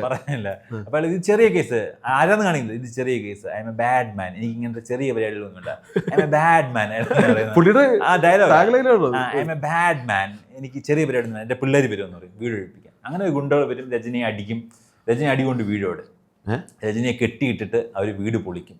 രജനിയുടെ അമ്മയും ഇതൊക്കെ, അമ്മയും സഹോദരിയും ഭാര്യയൊക്കെ അശോകിന്റെ നന്മയ്ക്ക് വേണ്ടി ഇവിടെ തൊഴാൻ വേണ്ടി പോയേക്കും, അശോകിന്റെ 5 സ്റ്റാർ ഹോട്ടൽ ഉദ്ഘാടനത്തിന് വേണ്ടി. ആ രാത്രിയിൽ വീട് പൊളിച്ചു കളയും. രജനി എന്ത് ചെയ്യണമെന്ന് അറിയാതെ നിൽക്കും, അമ്മ തിരിച്ചു വരുമ്പോൾ എന്ത് ചെയ്യണമെന്ന് അറിയാതെ നിൽക്കും. എന്നിട്ട് പതുക്കെ അമ്മയെ വേറൊരു വീട്ടിൽ കൊണ്ടുപോയിട്ട് പറയും, ഇതുപോലെ നമ്മുടെ വീട് അശോക് വഞ്ചിക്കപ്പെട്ടു, അവരെല്ലാം തകർന്നു പോകും. നടുത്തെരുവി വന്ന് രജനി അവൻ്റെ അടുത്തിട്ട് പോകും. അപ്പോൾ അവൻ കുടിച്ച് ബോധമില്ലാതിരിക്കുക. ഇവരൊന്നും സംസാരമാവും, തർക്കമായിട്ട് അവനെ പ്രശ്നം അച്ഛനെ എല്ലാവരുടെ ഫ്രണ്ടിൽ വെച്ച് രജനിയെ അടിച്ചു. രജനിക്ക് പ്രശ്നം രജനിയുടെ അച്ഛൻ്റെ ഓർമ്മയായിട്ടുള്ള സ്ഥലം, അമ്മയ്ക്ക് ആകെ ഇഷ്ടമുള്ളൊരു സ്ഥലം, അത് ഇവൻ പൊളിച്ചു കളഞ്ഞു. അപ്പോൾ രജനി അവിടെ നിന്ന് അവനെ ചലഞ്ച് ചെയ്യും, ഇന്ന നാൾ നീ മറക്ക മുടിയാതെ, ഇന്ന് മുതൽ നിന്റെ ഡൗൺഫോൾ സ്റ്റാർട്ട് ചെയ്യുകയാണ്, ഞാൻ നിന്നേക്കാൾ വലിയ പണക്കാരനായി നിന്റെ മുകളിൽ വന്ന് നിന്നെ തകർത്ത് എന്നെ നീ നടുത്തിരികെ കൊണ്ടുവന്നത്, നിന്നെ കൊണ്ടുവന്നില്ലെങ്കിൽ എൻ്റെ പേര് അണ്ണാമലയല്ലടാന്ന് പറഞ്ഞു. അത് പുള്ളിയുടെ ഫേമസ് ഡയലോഗ്സിൽ ഒന്നാണ്. പുള്ളി സവാൽ വിട്ടിട്ട് പോകും. അത് കഴിഞ്ഞ് പിന്നെ ഒരു പാട്ടാണ്. പാട്ടിലാണ് പുള്ളി കഷ്ടപ്പെടും. പുള്ളി പോയിട്ട് വക്കീൽ കേസ് കൊടുക്കാൻ നോക്കും, പറയും എഴുതി കൊടുത്തൊന്നും ചെയ്യാൻ പറ്റത്തില്ല. പൈസ എടുത്ത് പുള്ളി ബിസിനസ് ചെയ്യാൻ നോക്കും, ആരും ലോൺ തരത്തില്ല. അപ്പം മറ്റേ പഴയ MLA വരും. അയാൾ രജനിയുടെ ഇത് കേട്ട് തിരുന്തി. അയാൾ പറയും, എന്നോട് ഒരു കാര്യം പറഞ്ഞായിരുന്നല്ലോ, നീ എന്തെല്ലാം ബിസിനസ് ചെയ്ത് പൈസ ഉണ്ടാക്കും, പക്ഷെ അരസിയലിന് നീ പൈസ ഉണ്ടാക്കാൻ വേണ്ടി കണക്ക് കൂട്ടരുതായിരുന്നു പറഞ്ഞ് അതെന്റെ മനസ്സിൽ കൊണ്ടു, നിന്നെപ്പോലെ ആൾക്കാരെ ഇവിടെ വരേണ്ടതെന്നൊക്കെ പറഞ്ഞിട്ട് പുള്ളി ഇവനെ സഹായിക്കും. ലോൺ ബാങ്കിൽ വിളിച്ച് പറയും, എത്ര വേണം ലോൺ കൊടുക്കാൻ പറയും. ആ ലോൺ വാങ്ങിച്ച് പുള്ളി കാറ്റിൽ ഫാം, അതിൽ നിന്ന് മിൽക്ക് പ്രൊഡക്ട്സിന് ഡയറി പ്രൊഡക്ട്സ് ബിസിനസ് പതുക്കെ വളരും. 15 വർഷമാണ് ആ ഒരു പാട്ടിലാണ്. ഒറ്റ പാട്ടില് പുള്ളി ലൈഫ് സെറ്റ്. പക്ഷെ 15 കൊല്ലമാണ് ഈ പാട്ടില്. ഒരു പാട്ടിൽ നിന്നൊക്കെ ഇങ്ങനെ ലൈഫ് മാറുന്നൊക്കെ അതിന്റെ ഒരു ട്രെൻഡ് ആ പടങ്ങളിലുള്ളതാണ്. ശിവാജിയിലുണ്ട്, പടയപ്പയ്ക്കകത്തുണ്ട്, പക്ഷെ അരുണാചലത്തിനകത്തുണ്ട്. പക്ഷെ ഈ സാധനം 15 കൊല്ലം കൊണ്ടാണ് പക്ഷെ നടക്കുന്നത്. അതായത് ട്രാൻസിഷൻ ആണ്. ആ ട്രാൻസിഷൻ സോങ്ങിൽ കാണിക്കും. അതെ, 15 വർഷം 5 മിനിറ്റിൽ ഒതുക്കും അത്. പക്ഷെ അത്ര നമ്മുടെ ബിസിനസ് സെറ്റ് ആവും വേണമെങ്കിൽ. അപ്പം ആ പാട്ട് പറ്റും, അടയുന്നൻ ബാ ഉണ്മസുള്ളേ സവാൽ വേണ്ട, എന്തായാലും ഞാൻ നിന്നെ തോൽപ്പിക്കും എന്നുള്ള സാധനത്തിൽ ഒരു പാട്ട്. അത് പാട്ട് കഴിയുമ്പോഴത്തേക്കാണെങ്കിൽ ഇവൻ്റെ കൂടെ ഉണ്ടായിരുന്ന മറ്റേ ഇവരുടെ ബന്ധു ഉണ്ടല്ലോ, അശോകിൻ്റെ അച്ഛൻ്റെ ബന്ധു സർഗുണം, അവനൊരു ഉടായ്പ സാധനം. അവരെ പറ്റിച്ച് ഇവരുടെ നിന്ന് പൈസ അടിക്കുന്നുണ്ടായിരുന്നു. അവന്മാരത് കണ്ടുപിടിക്കുമ്പോൾ അവനെ പറഞ്ഞിടും. അവനിവിടെ വന്നിട്ട് പറയും, അശോക് ഞാൻ നിങ്ങളെ പറ്റി സപ്പോർട്ട് ചെയ്ത് പറഞ്ഞതിന്, അണ്ണാമലയെ സപ്പോർട്ട് ചെയ്തതിന്, രജനിയെ സപ്പോർട്ട് ചെയ്തതിന് എന്നെ അവിടുന്ന് പുറത്താക്കുന്നത്, അവനെ ഇവിടെ മാനേജറായിട്ട് കൂടും. അപ്പം വീണ്ടും ഒരു ട്വിസ്റ്റിനുള്ള സാധനം ഉണ്ടാക്കി വെച്ചിട്ട് വളർന്നു. രജനി ഭയങ്കര പൈസക്കാരൻ, ഇഷ്ടംപോലെ ഹോട്ടൽസായി, വലിയ 5 സ്റ്റാർ ഹോട്ടൽസായി, പുള്ളി ഭയങ്കര സെറ്റപ്പായി. അവിടുന്ന് പുള്ളിയുടെ ഒരു കംബാക്ക് സാധനം വരുന്നത് മറ്റേ അണ്ണാമലൈ പീക്ക് മൊമെന്റുകളിലൊന്നാണത്. രജനി പടങ്ങളിലെ പീക്ക് മൊമെന്റുകളിലൊന്നാണ്. അടുത്ത hotel 5 star hotel association president election, തുടർച്ചയായിട്ട് അശോകാണ് പ്രസിഡന്റായിട്ട് ഇരിക്കുന്നത്. അപ്പോൾ ഈ വർഷം അശോകത്തിന് ഇലക്ഷൻ ആവുമല്ലോ, ഉറപ്പല്ലേ നമുക്കറിയാം. അപ്പം റിസൾട്ട് അനൗൺസ്മെന്റ് ഇങ്ങനെ വലിയ ചേംബർ ഉണ്ടല്ലോ, എല്ലാവരും ഇങ്ങനെ വട്ടത്തിൽ മെയിൻ പ്രസിഡന്റ് സീറ്റിൽ അശോക് ഇരിക്കുന്നു. അപ്പോൾ ഇത്ര നാൾ അശോക് ആയിരുന്നു പ്രസിഡന്റ്, അടുത്ത പ്രസിഡന്റായിട്ട് ആര് വരുന്നു നമുക്കറിയത്തില്ല, നമുക്ക് നോക്കാം റിസൾട്ട് വാങ്ങിക്കുമ്പോൾ. ഈ വർഷത്തെ റിസൾട്ട് അനൗൺസ്മെന്റ് വരികയാണ്. ഈ വർഷത്തെ hotel association president Annamalai. Ashok ഞെട്ടി നിൽക്കും. അവർ ഹേ മ്യൂസിക്, അവിടുന്ന് രജനി വന്നിറങ്ങുന്നു. കുറച്ച് സോൾട്ട് ആൻഡ് പെപ്പറാ, കുറെയൊക്കെ ഗ്രേ ഹെയർസ് ഉണ്ട്, കണ്ണാടി, കോട്ട് സൂട്ട്, സ്റ്റൈലിഷ് സിഗാറ്. പുള്ളി അവിടെ നിന്ന് ഇങ്ങനെ നടന്ന് ഇങ്ങനെ വരും. ഈ വലിയ ടേബിളിന്റെ ആ സ്റ്റൈലിൽ നടത്തുക. അപ്പൊ അശോക് ഇവിടെ നിന്ന് എഴുന്നേറ്റ് അശോക് ഇറങ്ങി ഇങ്ങനെ പോകുന്നു. പുള്ളി ഇവിടെ വന്ന് ഇരുന്നിട്ട് വലിക്കുന്നു. രജനി മൊമെന്റുകളിൽ കുറെ മീംസ് ഇതൊക്കെ വന്നിട്ടുള്ള സാധനം. രജനി ഇരുന്നിട്ട് ഇങ്ങനെ സിഗരറ്റ് വലിക്കുന്ന ആ കോട്ടൺ സൂട്ടും ഗ്രേ ഹെയറിലുള്ളത് ഭയങ്കര പോപ്പുലർ മൊമെന്റ് ആണ്. എനിക്ക് തോന്നുന്നു എന്നെ സംബന്ധിച്ചും രജനിയുടെ മാസ് മൊമെന്റുകളിൽ ഭയങ്കര കിടിലൻ മൊമെന്റുകളിൽ ഒന്നാണത്. അത് കഴിഞ്ഞിട്ട് ഇവർ തമ്മിലുള്ള ഫേസ് ഓഫ് ഞാൻ നേരത്തെ പറഞ്ഞിട്ടുണ്ടല്ലോ. ആ ഫേസ് ഓഫ് ഇങ്ങനെയാണ്, ഒരു ബിൽഡിങ്ങിന്റെ സ്റ്റെപ്പ് കയറുന്നത് ഒരു സൈഡിൽ കൂടെ, ഇറങ്ങുന്നത് ഒരു സൈഡിൽ കൂടെ. അപ്പൊ രജനികാന്ത് സ്റ്റെപ്പ് കയറുന്നു, അശോക് സ്റ്റെപ്പ് ഇറങ്ങുന്നു, അശോക് എപ്പോഴും സ്റ്റെപ്പ് ഇറങ്ങും, രജനി ഇങ്ങനെ മുകളിൽ വന്നിട്ട് ഇങ്ങനെ കൈ ഞൊടിക്കും. അപ്പഴത്തേക്ക് അവനിങ്ങനെ തിരിക്കാം, മലയിട അണ്ണാമലൈ, മലയിട അണ്ണാമലൈ. അത് ഭയങ്കര പീക്ക് മൊമെന്റാ. രജനി സിനിമകളിലെ പീക്ക് മൊമെന്റിൽ പഴയ കാലഘട്ടത്തിൽ ഭയങ്കര പീക്ക് മൊമെന്റ് ആണ്. ഇപ്പോഴും ആ ലെഗസി ആയിട്ട് ആൾക്കാർ മീംസ് ആയിട്ടൊക്കെ യൂസ് ചെയ്യുന്ന സാധനങ്ങളൊന്നത്. നീ ശരിക്കും ആൾക്കാർക്കൊക്കെ ഇപ്പം ഇങ്ങോട്ട് പടയപ്പ അല്ലെങ്കിൽ കുറച്ച് കഴിഞ്ഞ് 2000 കഴിഞ്ഞ പിള്ളേർക്കൊക്കെ ശരിക്കും ജയിലർ അല്ലെങ്കിൽ അങ്ങനെയുള്ള സിനിമകളായിരിക്കും. എനിക്ക് രജനി പീക്ക് മൊമെന്റ് എന്ന് പറയുന്നത് ശരിക്കും എൻ്റെ ഫസ്റ്റ് പടം രജനിയുടെ അവിടെ ഉഴൈപ്പാളിയാണ്. 93 തോന്നുന്നു ഉഴൈപ്പാളി ഒരു സാധാരണക്കാരനായ കൂലിയാള്. ഞാൻ തിയേറ്ററിൽ കണ്ട്. എന്നെ സംബന്ധിച്ച് എൻ്റെ മെഗാസ്റ്റാർസ് സൂപ്പർ സ്റ്റാർസ് എല്ലാം എന്നെ ഫിക്സ് ആകുന്നത് ഈ പറയുന്ന 4-5 വയസ്സിൽ ഞാൻ പപ്പയുടെ സ്വന്തം അപ്പൂസ് കണ്ടു, മമ്മൂക്ക മനസ്സിൽ കയറി, അച്ഛൻ മോൻ കണക്ഷൻ, നാടോടി കണ്ടു, ലാലേട്ടൻ ഒരു കുഞ്ഞിന് വേണ്ടി എന്തും ചെയ്യുന്ന ഒരു സാധാ സ്ട്രേഞ്ചർ മനുഷ്യൻ, ഇതൊക്കെ എൻ്റെ മനസ്സിൽ ചെയ്യുന്നത്. തൊട്ടടുത്ത വർഷം രജനീകാന്തിനെ കാണുന്നത്. രജനീകാന്ത് വേറെ ലെവലാണ്. അപ്പോൾ നമ്മുടെ മനസ്സിൽ അതിൻ്റെ അപ്പുറത്തേക്ക് ആ സാധനം സെറ്റ് ചെയ്യുന്നത്. ഞാനൊരു ഹെലികോപ്റ്ററൊക്കെ തിയേറ്ററിൽ സ്ക്രീനിൽ കാണുന്നത് ഈ ഉഴൈപ്പാളി സിനിമയ്ക്ക് ഇതാണ്. മറ്റേ ഗണ്ണ് ഇതൊക്കെ ഉള്ളത്. അതായത് എൻ്റെ മനസ്സിലെ പീക്ക് മൊമെന്റ് സത്യത്തിൽ ഉഴൈപ്പാളിയാണ്. അതായത് ക്ലൈമാക്സിൽ രജനീകാന്ത് ഒരു വില്ലനാണെങ്കിൽ ഒരു വലിയ ട്രക്ക് ലോറിയിൽ രജനീകാന്തിനെ ചേസ് ചെയ്യുന്നു. കാറുകളുടെ ഒരു നിര, ഇതിന് നടുക്ക് രജനീകാന്തിന്റെ വണ്ടി ജിപ്സി, ഒരു കിടിലൻ ജിപ്സി. ഈ വാഹന വ്യൂഹത്തിൽ രജനീകാന്തിനെ അറ്റാക്ക് ചെയ്തുകൊണ്ടിരിക്കും. മുകളിൽ കൂടെ ഒരു ഹെലികോപ്റ്റർ. അത് പീക്ക് സീനാണ്. നമ്മുടെ 5 വയസ്സിൽ 90കളിൽ എന്നെ സംബന്ധിച്ചത് വലിയ ബ്രഹ്മാണ്ഡ സീനാണ്. അതിൽ ഈ ഹെലികോപ്റ്ററിൽ രജനിയുടെ പെങ്ങളുടെ മോളെ കൊണ്ടുപോയിട്ടുണ്ട് വില്ലന്മാരുടെ കയ്യിൽ. എന്നിട്ട് അവരൊരു റോപ്പില് ആ കുഞ്ഞിനെ നിലത്തേക്ക് കെട്ടിത്തൂക്കി ആട്ടിക്കൊണ്ടിരിക്കുന്നു. ഒരു സെക്കൻഡ് തട്ടിക്കൊണ്ടുപോയെന്ന് മാത്രല്ല, അവന്മാരെ കയറിൽ കെട്ടി നിലത്തേക്ക് ഇട്ടേക്കുന്നു. അവളിങ്ങനെ ആരും അമ്മ അണ്ണ മാമാന്ന് വിളിച്ചോണ്ടിരിക്കുന്നു. ഫ്രണ്ടിലിട്ട് ടോർച്ചർ ചെയ്തു. സൈഡിൽ കൂടെ രജനി കാണാം. രജനി ഇത്രയും ചക്രവ്യൂഹം ഒഴിവാക്കിയിട്ട് വേണം അവളെ രക്ഷിക്കാൻ. എന്നിട്ട് രജനി ഇതെല്ലാം ബ്രേക്ക് ചെയ്തിട്ട് വെടിവെച്ചിട്ട് ആ റോപ്പ് വെടിവെച്ച് ബ്രേക്ക് ചെയ്യും. എന്നിട്ട് കുഞ്ഞ് വീഴുമ്പോൾ ഓടിപ്പോയി ചാടി വീഴും. ഞാൻ സത്യം പറയാം, എൻ്റെ മനസ്സിൽ അത് ഇപ്പോഴും ക്ലിയർ ആയിട്ടുണ്ട്. ആ രക്ഷകൻ മൊമെന്റ് ഉണ്ടല്ലോ. 5 വയസ്സിൽ എനിക്ക് പടത്തിന്റെ കഥയൊന്നും എനിക്ക് ഓർമ്മയില്ല, ഉഴൈപ്പാളിന്റെ കഥ എനിക്ക് അറിയത്തില്ല. പക്ഷെ എൻ്റെ മനസ്സിലുള്ള മൊമെന്റ് ഇതാണ്. ഇങ്ങനെ വലിയൊരു വാഹന വ്യൂഹം, ഹെലികോപ്റ്റർ മുകളിൽ രജനി തോക്ക് വെച്ച് റോപ്പ് വെടിവെച്ച് പൊട്ടിക്കുന്നു, പറന്നു വന്ന് കുഞ്ഞിനെ രക്ഷിക്കുന്നു, ഹെലികോപ്റ്റർ വെടിവെച്ച് പൊട്ടിക്കുന്നു. അത് പീക്ക് മൊമെന്റ് ആണ്. എന്നെ സംബന്ധിച്ച് രജനി പീക്ക് മൊമെന്റിലൊന്നാണ്. പിന്നെ അന്നത്തെ കാലത്ത് എനിക്കൊന്ന് തളപതിക്കകത്ത് മറ്റേ കളക്ടർ SP ഒക്കെ ഇരിക്കുന്ന മൊമെന്റ്, മമ്മൂട്ടിയുടെ റൈറ്റ് ഹാൻഡ് ആണ് രജനി. അപ്പം ഇവർ നിങ്ങൾ പരിപാടി നിർത്തിക്കോ ഇല്ലെങ്കിൽ പൂട്ടിക്കളയെന്ന് പറയുമ്പോഴത്തേക്ക് രജനി ചാടിഞ്ച് കളക്ടർ SP തൊട്ടറാപ്പാക്കലാം. വലിയ മാസമൊന്നുമല്ല, നീ പറയുന്നുള്ളൂ പൂട്ടൊന്ന് തൊട്ട് നോക്ക്, അണ്ണനെ തൊട്ട് നോക്ക്, മമ്മൂട്ടിയെ തൊട്ട് നോക്ക്, തൊടറാപ്പാക്കലാന്ന് പറയുന്നത് ഭയങ്കര മാസ് സീനാണ്. അതുപോലെ പുള്ളിയുടെ ഒരു സാധനം, ഒരു നൻപന് വേണ്ടി എന്തും ചെയ്യുന്നുള്ള സാധനം, അത് പിന്നെ നമുക്ക് വേണ്ടിയാണ്. പിന്നെ അതുപോലെ തന്നെ പെങ്ങളോടുള്ള സ്നേഹം, അത് ഭാഷക്കകത്ത് ഭയങ്കര മൊമെന്റ് അല്ലേ. പുള്ളിക്കാരൻ്റെ പെങ്ങള് മെഡിക്കൽ കോളേജ് അഡ്മിഷൻ എടുക്കാൻ പോകുന്നു. ആ മാനേജർ ഈ മുതലാളി മോശമായിട്ട് പറയുന്നു, ഫീസ് കെട്ടാൻ ധൈര്യം ഇല്ലെങ്കിൽ നീ എൻ്റെ ഫാം ഹൗസിലേക്ക് വന്നാൽ മതി എന്ന് പറയുന്നു. അണ്ണനോട് പറയുമ്പോൾ രജനീകാന്ത് പെങ്ങളെയും വിളിച്ചോണ്ട് വരും. എന്നിട്ട് അയ്യ ഇങ്ങനെയൊന്നും സംസാരിക്കില്ലെന്ന് പറയും. അത് ഞാൻ സംസാരിക്കും, നീ ആരുടെ, ഞാൻ ആരാന്നറിയാം, ഞാൻ പഴയ റൗഡിയാണ്, നിനക്ക് എന്നെ അറിയത്തില്ലെന്ന് പറയുമ്പോഴത്തേക്ക് അപ്പോൾ മോളെ നീ ഒന്ന് പുറത്തേക്ക് ഇറങ്ങിക്കുന്നു പറയും. അപ്പോൾ പെങ്ങൾ പുറത്തേക്ക് ഇറങ്ങി. പിന്നെ പെങ്ങളുടെ കണ്ണിൽ നിന്നാണ് സീൻ വരുന്നത്. രജനി അകത്ത്, അയാൾ മുതലാളി അവിടെ ഇരിക്കുന്നു, പെങ്ങൾക്ക് കേൾക്കത്തില്ല സംസാരിക്കുന്നു. இப்போ ரஜினி இங்கே கேட்டீங்க, ஐயா என் பேர் மாணிக்கம், அது எனக்கு இன்னொரு പേര് இருக்கு. ഓ പിന്നെ പറയുന്നത് കേൾക്കത്തില്ല, പുള്ളി ഇങ്ങനെ പറഞ്ഞുകൊണ്ടിരിക്കുക, സൗണ്ട് വെളിയിൽ നിന്ന് പെങ്ങൾ കണ്ടോണ്ടിരിക്കുക, ആ ഗുണ്ട ഇങ്ങനെ എഴുന്നേറ്റ് കിടുകിട വയ്ക്കുന്നത്. അത് പീക്ക് മൊമെന്റ് ആണ്, ഭാഷയിലെ പീക്ക് മൊമെന്റുകൾ അതാണ്. അതുപോലെ പടയപ്പയ്ക്ക് അത് കുറേ പീക്ക് മൊമെന്റ് ഉണ്ട്. നീലാംബരിയുമായിട്ടുള്ള കോൺഫ്ലിക്ട്സുകളൊക്കെ ഭയങ്കര പീക്ക് മൊമെന്റ്. മറ്റേ ഒരു ചെയർ, അതായത് രണ്ടുപേരും തമ്മിൽ ഇരിക്കാൻ വേണ്ടിയുള്ള കസേരയുള്ള ഹാള്. അപ്പം രമ്യാകൃഷ്ണനെ കാണാൻ വരും. അപ്പോൾ രമ്യാകൃഷ്ണൻ പറയും എല്ലാ ചെയറും എടുത്ത് മാറ്റാൻ പറയും. രമ്യാകൃഷ്ണൻ മാത്രം ഇരിക്കും, കാലുമേ കാല് വെച്ചിരിക്കും. അപ്പോൾ രജനീകാന്ത് വരുമ്പോൾ നിൽക്കണം, നിർത്തി സംസാരിച്ച് അപമാനിക്കുന്നത് ഇതാ പ്ലാൻ എന്ന് പറയുന്നത്. അപ്പോൾ രജനീകാന്ത് വരുമ്പോഴത്തേക്ക് ഇരിക്കാൻ സാധ്യതയൊന്നുമില്ല. അപ്പോൾ രജനീകാന്ത് നോക്കുമ്പോഴത്തേക്ക് മുകളിലേക്ക് ഒരു ആട്ടുകട്ടിലെ പോലത്തെ സാധനം ഉണ്ടല്ലോ, അത് കെട്ടി മുകളിൽ വെച്ചേക്കുക. രജനി മറ്റേ ഷോൾ ഇങ്ങനെ എടുത്തിട്ട് കറക്കി ഇതിലേക്ക് ഇടും, അത് വലിച്ച് താഴേക്ക് ഇടും. അപ്പോൾ അത് ഈ ഇരിക്കുന്ന രമ്യാകൃഷ്ണൻ ഹൈറ്റിൽ വരും. രജനി അതിലേക്ക് ചാടി വന്നിങ്ങനെ ഇരുന്നിട്ട് അപ്പോഴാണ് പറയുന്നത്, പ്രായമായാലും എന്നെ അഴക് സ്റ്റൈലും എന്നെ വിട്ട് പോകാന്ന് പറയുന്നത്, പുറന്തതില്ല അപ്പടി താങ്ക് യു. അതൊക്കെ പീക്ക് മൊമെന്റ്, രജനി പടത്തിലെ പീക്ക് മൊമെന്റുകൾ. എനിക്കതൊക്കെയാണ് ശരിക്കും പറഞ്ഞാൽ 90s. പക്ഷേ ഇപ്പോഴത്തെ പിള്ളേരുടെ വെച്ചാൽ അവരെപ്പോഴും പറഞ്ഞാൽ ശിവാജി ആയിരിക്കും പറയുന്നത്. ശിവാജിക്കകത്തെ പീക്ക് മൊമെന്റ്സ് കാരണം പന്നികൾ അത് മൊട്ടയായിട്ട് വന്നിട്ട് ചെയ്ത് മറ്റേ അതല്ല, എല്ലാവരും കൂടെ 100 പേര് ഇങ്ങനെ ഇടിക്കാൻ പിടിക്കുമ്പോഴേ കണ്ണാ പന്നികൾ താൻ കൂട്ടമാവരും സിംഗിളാവരും എന്ന് പറയുന്നത്, അത് ഭയങ്കര മൊമെന്റാണ്. അതുപോലെ രജനിക്ക് ശിവാജി ഇൻട്രൊഡക്ഷൻ, ജയിലിലാണ് രജനി. ശിവാജി ഇങ്ങനെ ജയിലിൽ കിടക്കുക, കാണുന്നില്ല, പുറകിൽ നിന്ന് ജയിലിലേക്കകത്ത് ബൈക്കിൽ നിന്നുള്ള ക്യാമറ ആംഗിളായിരിക്കുന്നത്. അപ്പോഴത്തേക്ക് നീ എന്തിനാ അകത്തേക്ക് വന്നത്, അത് ചെയ്തോ ഇത് ചെയ്തോ എന്ന് കുറേ കുറ്റങ്ങൾ ചോദിക്കും. ഇതൊന്നും ചെയ്തല്ലേ പിന്നെ നീ എന്തിനാ ജയിലിൽ വന്ന് ചോദിക്കുമ്പോൾ രജനി തിരിഞ്ഞിട്ട് പറയും, ഉണ്മ ചൊന്നേന്ന് അങ്ങനെ എന്തോ സാധനം പറയും. അത് നാട്ടിക്ക് നല്ല ദിവസം ചെയ്യുന്നത്, നാട്ടിക്ക് നല്ല ദിവസം ചെയ്യുന്നത്, അതുകൊണ്ട് ജയിലിൽ വന്നത്. അപ്പം നീ വെച്ചാൽ ആ ഉള്ള ഇരിക്കാൻ വേണ്ടി എന്താന്ന് പറയാ, അത് ഭയങ്കര പീക്ക് മൊമെന്റ് ആണ്. അതുപോലെ എനിക്ക് ഓർമ്മ കബാലിയിലെ പുള്ളി മറ്റേ പുള്ളപ്പടിക്കുന്ന സാധനം ഭയങ്കര പുള്ളപ്പടിക്കുന്നത്. അതുപോലെ കബാലി ഭയങ്കര സാധനമായിരുന്നില്ല, മറ്റേ കബാലിയുടെ നീ ആരാന്ന് വിചാരിച്ച അന്തമാതിരി കബാലി, അത് ഭയങ്കര പുള്ളി ഒരു വലിയ ബ്രേക്കിന് ശേഷം ചെയ്ത പടം, അത് കബാലിയുടെ ഭയങ്കര സാധനമാണ്.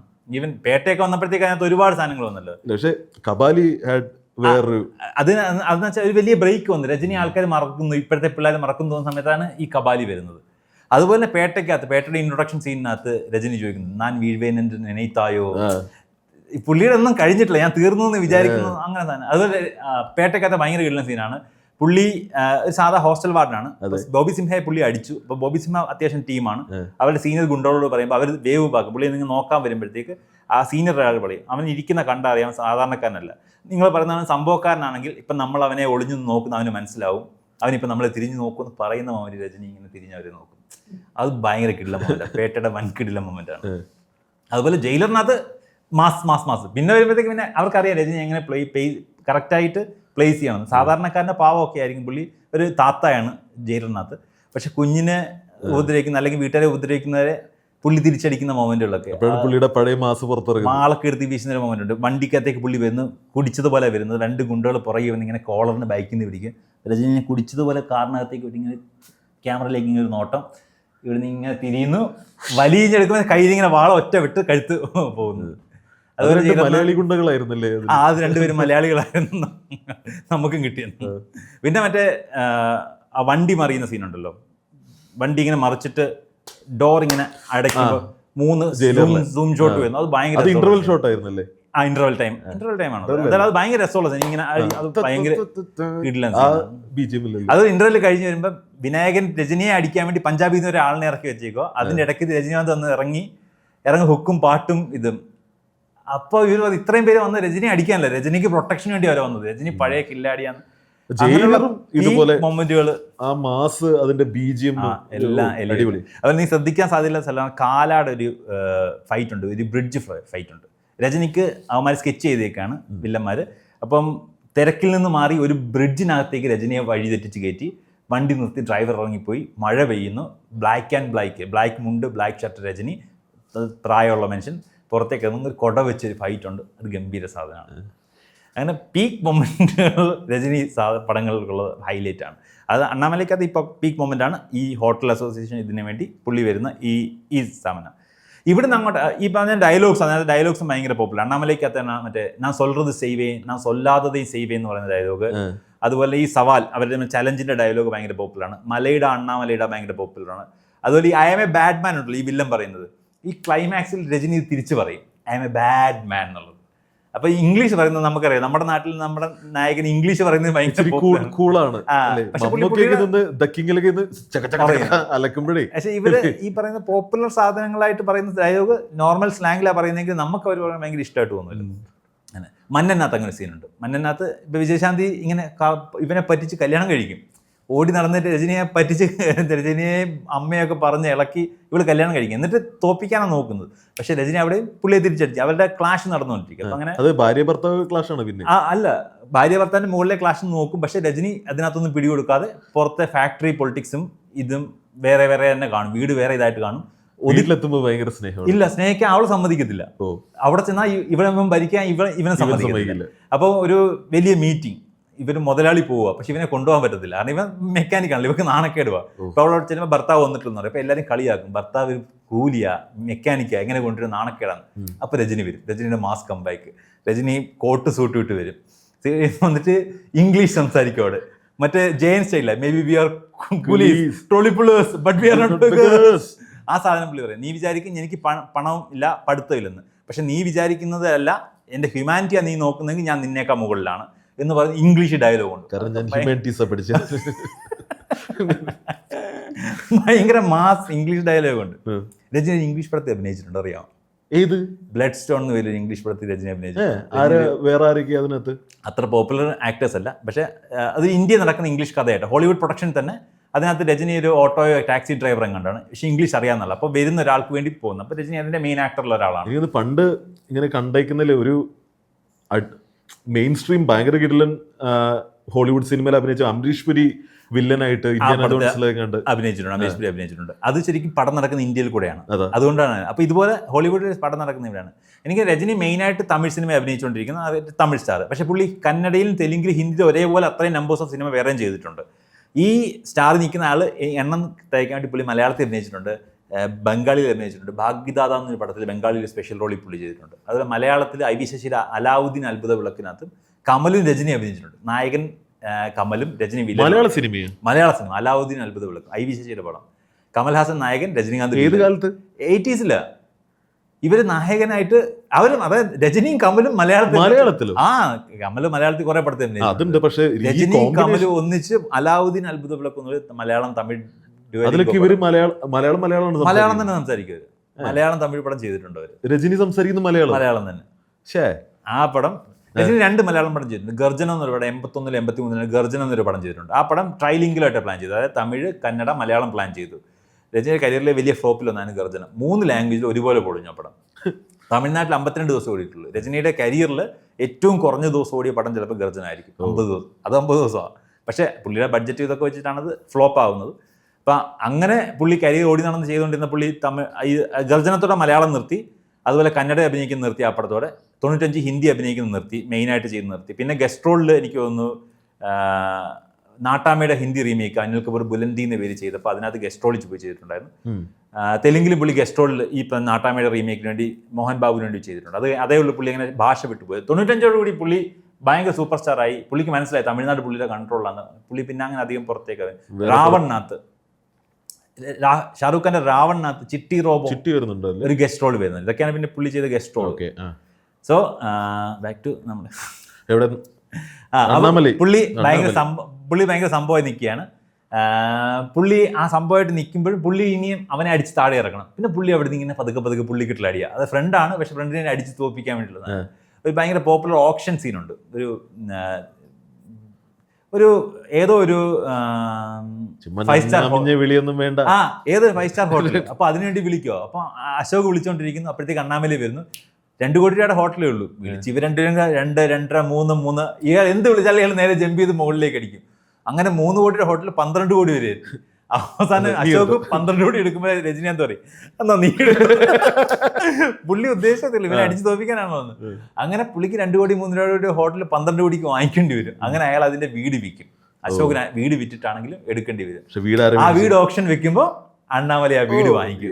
അണ്ണാമലൈ വീട് വാങ്ങിച്ചിട്ട് അപ്പോഴത്തേക്ക് ക്യാമ്പഴത്തേക്ക് കാണിക്കാം. അതായത് പുള്ളിക്ക് പൈസ വന്നതോടെ പുള്ളിക്ക് ഫാമിലി ശ്രദ്ധിക്കാൻ പറ്റത്തില്ല. പുള്ളി എപ്പോഴും ബിസിനസ് ഓടും. അപ്പൊ ഖുഷ്ബു എപ്പോഴും പരാതി പറയും, ഞാൻ ഇഷ്ടപ്പെട്ടത് മറ്റേ കള്ളകപടമില്ലാത്ത നിഷ്കളങ്ക രചി. ആ ചിരിയൊക്കെ ഞാൻ കണ്ടെത്ര ആളായെന്ന് പറയും. ഖുഷ്ബുവിന് വിഷമാണ്. അമ്മയ്ക്കും അറിയാം രജനീകാന്ത് എങ്ങനെയായിരുന്നു. പക്ഷെ ഇപ്പൊ അവനെപ്പോൾ ഓട്ടമാണ്. ഇപ്പൊ രജനിക്കും അറിയാതെ, രജനി എവിടെയെങ്കിലും വണ്ടി കൊണ്ട് നിർത്തുമ്പോൾ പശുവൊക്കെ പോകുന്നതാണ് രജനി ഓർക്കും, ഞാൻ എന്ത് കൂളായിട്ടാ പശുവിന്റെ പുറകെ നടന്നുകൊണ്ടിരുന്നത്, ഇപ്പൊ ഞാൻ എന്തൊരു ഓട്ടമാണ്. ഇപ്പൊ ഖുഷ്ബു സാഡ് പോവാണ്. ഖുഷ്ബു സാഡ് പോയി. അപ്പൊ ഈ അവര് അത്ര ഹാപ്പി ഇല്ലാതെ നിൽക്കുന്നു. ഇവിടെ മറ്റേ വില്ലനെ കൊണ്ടുവന്ന് രജനീകാന്ത് പെങ്ങളെ കെട്ടിച്ചു കൊടുത്തു. അപ്പുറത്തുനിന്ന് പിണങ്ങി വന്നതിനെ കൊണ്ടുവന്ന് രജനീകാന്ത് പെങ്ങളെ കെട്ടിച്ചു. അവനും പെങ്ങളും തമ്മിൽ ഇഷ്ടത്തിലായി, അവനെ കൊണ്ട് പെങ്ങളെ കെട്ടിച്ചു. ഇവനാണെങ്കിൽ അവൻ ഇവിടെ ബിസിനസ് വലച്ചോണ്ടിരിക്കുക, ഇവൻ പരിപാടിക്ക് വരത്തില്ല, മീറ്റിംഗിന് വരത്തില്ല, അവൻ അങ്ങനെ ഉടായ്പ സാധനം. അങ്ങനെ നിൽക്കുമ്പോൾ രജനിക്ക് മനസ്സിലായി എന്തിനാ ഞാൻ ഇതിനൊക്കെ പുറകെ പോകുന്നതെന്ന് മനസ്സിലായി. അപ്പോൾ പെങ്ങൾ ഇവനെ അടിക്കുന്നുണ്ട്. ഒരു ദിവസം രജനിയെ വിളിക്കുമ്പോൾ അവൾ കരയും. രജനി പോയി ചോദിക്കുമ്പോഴത്തേക്ക് അവൻ പറയും ഇതുപോലെ അണ്ണനെ അനുസരിക്കാൻ പറഞ്ഞ് എന്നെ അടിച്ചു എന്ന് പറയും. അവൻ പോയി അളിയനെ അടിച്ചിട്ട് വാണിംഗ് കൊടുത്തിട്ട് പോകും. ഇവിടെ വരുമ്പോഴത്തേക്ക് വീട് കിട്ടിക്കഴിഞ്ഞിട്ട് രജനി ഹാപ്പി അല്ല. അപ്പോൾ രജനി അമ്മയോട് പറയും, ഞാൻ വെറുതെ മത്സരിച്ചതാ, അവനെ തോപ്പിച്ച് ഞാൻ താഴെ കൊണ്ടുവന്നു, അവൻ്റെ വീട് എൻ്റെ കയ്യിൽ, അവൻ നടുത്തെരുവിലാണ്, ആ വീട് അവന് തിരിച്ചു കൊടുത്തേക്കാൻ പറയും. അമ്മ കൊണ്ട് കൊടുക്കണം എന്ന് പറഞ്ഞാൽ അമ്മയെ കൊടുക്കും. അമ്മ ഇതും കൊണ്ട് അങ്ങോട്ട് പോകുമ്പോഴത്തേക്ക് ശരത് ബാബു അമ്മയോട് അയാൾക്ക് അറ്റാച്ച്മെന്റ് ഉണ്ട്. അയാൾക്ക് ശരിക്കും ഇവനൊരു പ്രശ്നമില്ല, ഇത് ഒരു ഡാഡി ഉണ്ടാക്കിയിട്ട പ്രശ്നമാണ്. ഇവൻ തിരിച്ചുകൊണ്ട് കിടക്കുമ്പോൾ ഡാഡിക്കും കുറ്റബോധം അടിക്കും. അവർ തീരാറായി കിടക്കുമ്പോഴും അണ്ണാമലയെ സഹായിച്ചെന്ന് കാണുമ്പോഴത്തേക്ക് അപ്പോൾ അയാൾ തെറ്റ് ഏറ്റു പറയും, ഞാനാ ചതിച്ചതെന്ന് പറയും. ശരത് ബാബു അമ്മയും കെട്ടിപ്പിടിച്ച് കരയും. തിരിച്ച് രജനീകാന്തിൻ്റെ അടുത്ത് വരുമ്പോഴത്തേക്ക് പെങ്ങളുടെ ഫോൺ വീണ്ടും വരും. ഇതുപോലെ അവൻ തിരിച്ചു വന്നിട്ട് അവരെ അടിച്ചു, എന്നിട്ട് അവന് ഒരു ഡോണിനെ വിളിച്ച് അണ്ണാമലയെ കൊല്ലാൻ ഏർപ്പാടാക്കിയിട്ടുണ്ട്. ഞാൻ അണ്ണാമലയെ വിളിച്ച് കിട്ടാത്ത ശരത് ബാബു അശോകനെ വിളിച്ചു പറഞ്ഞു. അശോക് ചോദിക്കാൻ വന്ന് അശോകും ഈ പറഞ്ഞ അളിയനും തമ്മിൽ അടിയായി. അശോകനെ അവരെ തല്ലി കെട്ടിയെടുത്തുകൊണ്ട് പോയിട്ടുണ്ട് പറയും. അവിടേക്ക് അണ്ണാമല അശോകനെ തപ്പി ഇറങ്ങി ഒരു ക്ലൈമാക്സ് ഫൈറ്റ്, കുറേ കാറുകളൊക്കെ നിരത്തിയിട്ടതിനകത്ത് എവിടെയോ അശോകുണ്ട്. അശോകനെ കെട്ടിയിട്ട് ബോംബും വെച്ചിട്ടുണ്ട്. ഫൈറ്റ് ടൈഗർ പ്രഭാകരൻ എന്ന് പറഞ്ഞ അയാളാണ്, കന്നഡ സ്റ്റാറാണ്, ഈ ഡോണായിട്ട് അഭിനയിക്കുന്നത്. പ്രഭാകരൻ അയാൾ അല്ല, ഇയാൾ ഏതൊരു പടത്തിന്റെ പേരിൽ അങ്ങനെ ടൈഗറിനായിട്ട് അഭിനയിച്ചിട്ടുണ്ടെന്ന് അയാൾ, അതുകൊണ്ട് അയാളെ അറിയപ്പെടുന്നത്. പ്രഭാകരൻ അയാളുടെ പേര്, കന്നഡ ആക്ടറാണ്. നമ്മുടെ ധ്രുവത്തിനകത്തെ മന്നാടിയാരുടെ വില്ലൻ പുള്ളിയാണ് ആ ഡോൺ റോൾ ചെയ്യുന്നത്. മാഫിയക്കകത്തുണ്ട് പുള്ളി വേറെ ലാംഗ്വേജിൽ വില്ലനായിട്ട് ചെയ്യാറുണ്ട്. അപ്പോൾ പുള്ളിയെ അടിച്ച് എല്ലാവരും തപ്പി അവസാനം അശോകിനെ ഏത് കാറിലാണ് കെട്ടിയിട്ടിരുന്ന് കണ്ടുപിടിച്ച് അശോകിനെ പുറത്തെടുക്കും. വില്ലനൊരു വണ്ടിക്കകത്ത് കയറിപ്പോവും. അപ്പം അതിനകത്തുനിന്ന് പെട്രോൾ വീഴും. അപ്പം രജനി ഇങ്ങനെ സിഗരറ്റ് കത്തിട്ട് I'm a bad man എന്ന് പറഞ്ഞ് ബാഡ് മാനെ കൊല്ലും. ക്ലൈമാക്സിൽ എല്ലാവരും ഒന്നിക്കും, അശോക് ഒന്നിക്കും. മറ്റേ ഇവൻ്റെ അളിയനാണല്ലോ, കൊല്ലാൻ പറ്റത്തില്ല, അപ്പോൾ അളിയൻ ക്ഷമയിരിക്കും. അങ്ങനെ അവരൊന്നിച്ച് ഹാപ്പി ആയിട്ട് ജീവിക്കും. അതാണ് 92-ലെ സക്സസ്ഫുൾ സ്റ്റോറി അണ്ണാമലൈ. ഫാമിലി ഉണ്ട്, ഇമോഷൻ ഉണ്ട്, മാസ് ഉണ്ട്, റൊമാൻസ് ഉണ്ട്, പാട്ടുണ്ട്, ഡാൻസ് ഉണ്ട്, എന്താ ഇല്ലാത്തത് എല്ലാം ഉണ്ട്. സോ പടയപ്പ പോലുള്ള സാധനങ്ങളുടെയും ഭാഷ പോലുള്ള സാധനങ്ങളുടെയും ഒക്കെ തലതൊട്ടപ്പനായിട്ട് ഞാൻ കാണുന്ന അണ്ണാമലയാണ്. ശരിക്കും 90s 2000 രജനിയുടെ പീക്ക് ടൈം തന്നെയായിരുന്നു. ആ സമയത്ത് എനിക്കൊന്ന് രജനി കരിയറിൽ മൊത്തം 172 പടങ്ങളങ്ങാണ്ട് ചെയ്തിട്ടുണ്ടാവും. അതിൽ 80s 90s ഭയങ്കര കളർഫുൾ എറയാണ്. 100ഓളം സിനിമകൾ ആ സമയത്ത് വന്നു. 75-ൽ തുടങ്ങി കുറേ സിനിമകൾ സപ്പോർട്ടിംഗ് റോൾസ് ഒക്കെ ചെയ്തു. നായകനായിട്ട് 78 തുടങ്ങിയിട്ട് 80-90 ഒരു 100 പടമെങ്കിലും ചെയ്തിട്ടുണ്ടായിരിക്കും. ഈ 90s തൊട്ട് ഇങ്ങോട്ട് പുള്ളി 35 പടമേ ചെയ്ത് കാണത്തുള്ളൂ. അപ്പോഴത്തേക്ക് പുള്ളിയുടെ സ്റ്റാർ വാല്യൂ അങ്ങ് കയറി വല്ലാതെ, ഭയങ്കര സ്റ്റാർ വാല്യൂ മാറിയിട്ട് ഞാൻ 90s 2000 എൻഡിലൊക്കെ ആയപ്പോഴത്തേക്ക് കേട്ടിട്ടുണ്ട് ഏഷ്യയിൽ ഏറ്റവും കൂടുതൽ പ്രതിഫലം വാങ്ങുന്ന സ്റ്റാർ, രണ്ടാമത്തെ സ്റ്റാർ രജനി, ഒന്ന് ജാക്കി ചാൻ ആയിരുന്നു. അതായത് ഇന്ത്യയിൽ ഷാറൂഖ് ഖാൻ, അമീർ ഖാൻ, സൽമാൻ ഖാനും അങ്ങനെയുള്ള അമിതാഭ് ഒക്കെ നിൽക്കുമ്പോഴും ഇന്ത്യയിലെ ഏറ്റവും വലിയ പെയ്ഡ് ആക്ടർ രജനി തന്നെയായിരുന്നു. പുള്ളി ഭാഷയ്ക്കകത്തും പടയപ്പയ്ക്കകത്തൊക്കെ വാങ്ങിച്ച റെമ്യൂണറേഷൻ അതിന് കാരണം. കാരണം പടയപ്പയ്ക്ക് പുള്ളി 10 കോടി വാങ്ങിച്ചെന്ന് കേൾക്കുന്നുണ്ട്. അത് ശിവാജി എത്തിയപ്പോഴത്തേക്ക് 25 കോടിയായത്. ആൻഡ് എന്തിനെത്തിയപ്പോഴത്തേക്ക് 40 കോടിയായി. അതിപ്പോൾ കടന്ന് ഇപ്പോൾ അവസാനം 200 കോടിയിലെത്തി നിൽക്കുന്നു. ജയിലറിന് പുള്ളി വാങ്ങിച്ച പേ ചെക്ക് 210 ടോട്ടൽ. 110 കോടി രൂപ സാലറി ആയിട്ട് വാങ്ങിച്ചു, 100 പ്രോഫിറ്റ് ഷെയർ ആയിട്ട് വാങ്ങിച്ചു, അങ്ങനെ 210 കോടി രൂപ. പക്ഷെ പുള്ളിക്ക് കൊടുത്താലും പുള്ളിക്ക് ഇങ്ങനെ ഒരു പേരും കൂടെ ഉണ്ട്, ഡിസ്ട്രിബ്യൂട്ടറിനെ സേഫ് ആക്കുന്ന ഒരാൾ. പുള്ളിക്ക് അതായത് പുള്ളി പ്രൊഡ്യൂസ് ചെയ്ത പടമാണ്, പക്ഷേ ഡിസ്ട്രിബ്യൂഷൻ ഔട്ട്റേറ്റ് സെല്ല് ചെയ്തതാണ്. ബാബ ഭയങ്കര നഷ്ടമായപ്പോൾ പുള്ളി എന്ത് ചെയ്യുന്നത് വെച്ചാൽ പുള്ളി ആ പൈസ തിരിച്ചു കൊടുത്ത് പുള്ളി ഈ പടത്തിന് മാത്രം ചെയ്തിട്ടുള്ള വേറെ പടങ്ങൾ കുറെ പടങ്ങൾ അങ്ങനെ ചെയ്തായിട്ട് കേട്ടിട്ടുണ്ട്. ഡിസ്ട്രിബ്യൂട്ടേഴ്സിനെ സേഫ് ആക്കുന്നത് ഭയങ്കര ക്വാളിറ്റി അല്ലേ. അതായത് ഷെയറിംഗ് ആണ് ഇതല്ല. പുള്ളി ഒരു വലിയ എമൗണ്ട് വാങ്ങിക്കുന്നു, അത് അതിൽ നിന്ന് കുറച്ച് കൊടുത്ത് നഷ്ടം വന്നവർക്ക് നഷ്ടം നികത്തുന്ന അത് നല്ല കാര്യം തന്നെ. ഈ പുള്ളിയുടെ പേച്ചക്കിനെ വിജയ് വെട്ടിയിട്ടുണ്ട്. ജനനായകൻ പടത്തിനുവേണ്ടി വിജയ് 275 കോടി വാങ്ങിച്ച് എനിക്ക് തോന്നുന്നു ഇന്ത്യയിലെ ഒരു ആക്ടർ വാങ്ങിക്കാത്ത ഒരു സാലറി പുള്ളി വാങ്ങിച്ചിട്ടുണ്ട്. ജനനായകൻ പടത്തിനകത്തായിരിക്കും അത് ചെയ്യുന്നത്. ആൻഡ് ചിലപ്പോൾ ജയിലർ 2 വരുമ്പോൾ രജനി അത് ബ്രേക്ക് ചെയ്തേക്കാം. ജയിലർ 2ന്റെ റെമ്യൂണറേഷൻ നമുക്ക് അറിയത്തില്ല. പൊളിറ്റിക്സ് ഇറങ്ങുമ്പോൾ ആവശ്യങ്ങളുണ്ടല്ലോ. വിജയ്ക്ക് ആവശ്യമുണ്ടോ 275 കോടി വാങ്ങിച്ചു. സോ തലയോർ 173 ആയിരിക്കും ജയിലർ 2 വരുന്നത്. അതിൽ വരുമ്പോൾ ചിലപ്പോൾ രജനി വീണ്ടും ഒരു 300 കോടി വാങ്ങിച്ചിട്ട് അതിന്റെ മുകളിലേക്ക് ആക്കിയേക്കാം. പുള്ളിയുടെ ഈ ഇത്ര പൈസ വാങ്ങിച്ചാലും, അതായത് പുള്ളി 50 വർഷം സിനിമ ഇൻഡസ്ട്രിയിലുണ്ടായിരുന്നു. അതിൽ 2ആയിട്ട് സ്പ്ലിറ്റ് ചെയ്യാം.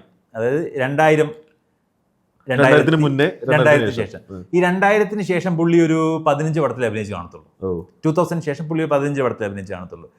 ആ 2000-ന് ശേഷം 15 പടത്തിൽ അഭിനയിച്ചതിൽ ഒരു ടോട്ടൽ ഗ്രോസ് 4000 കോടി രൂപ വരും. പുള്ളിയുടെ പടത്തിന് ടോട്ടൽ ഗ്രോസ് 4000 കോടി വരും. 7-8 പടമേ വലിയ സക്സസ് ഉള്ളൂ, കുറേ പടങ്ങൾ ഫ്ലോപ്പും കൂടെയാണ്, അത് ഓർത്തൊന്ന്. പുള്ളിക്ക് അപ്സ് ആൻഡ് ഡൗൺസ് എല്ലാ കാലത്തും ഉണ്ടായിട്ടുണ്ട്. ഇപ്പം ഭാഷ കഴിഞ്ഞ് അരുണാചലം കഴിഞ്ഞ് പടയപ്പ വരുന്നു. ഈ ഭയങ്കര ഹിറ്റ് നിൽക്കുമ്പോൾ ബാബ ചെയ്ത് പുള്ളി തകർന്ന് താഴേക്ക് പോയി.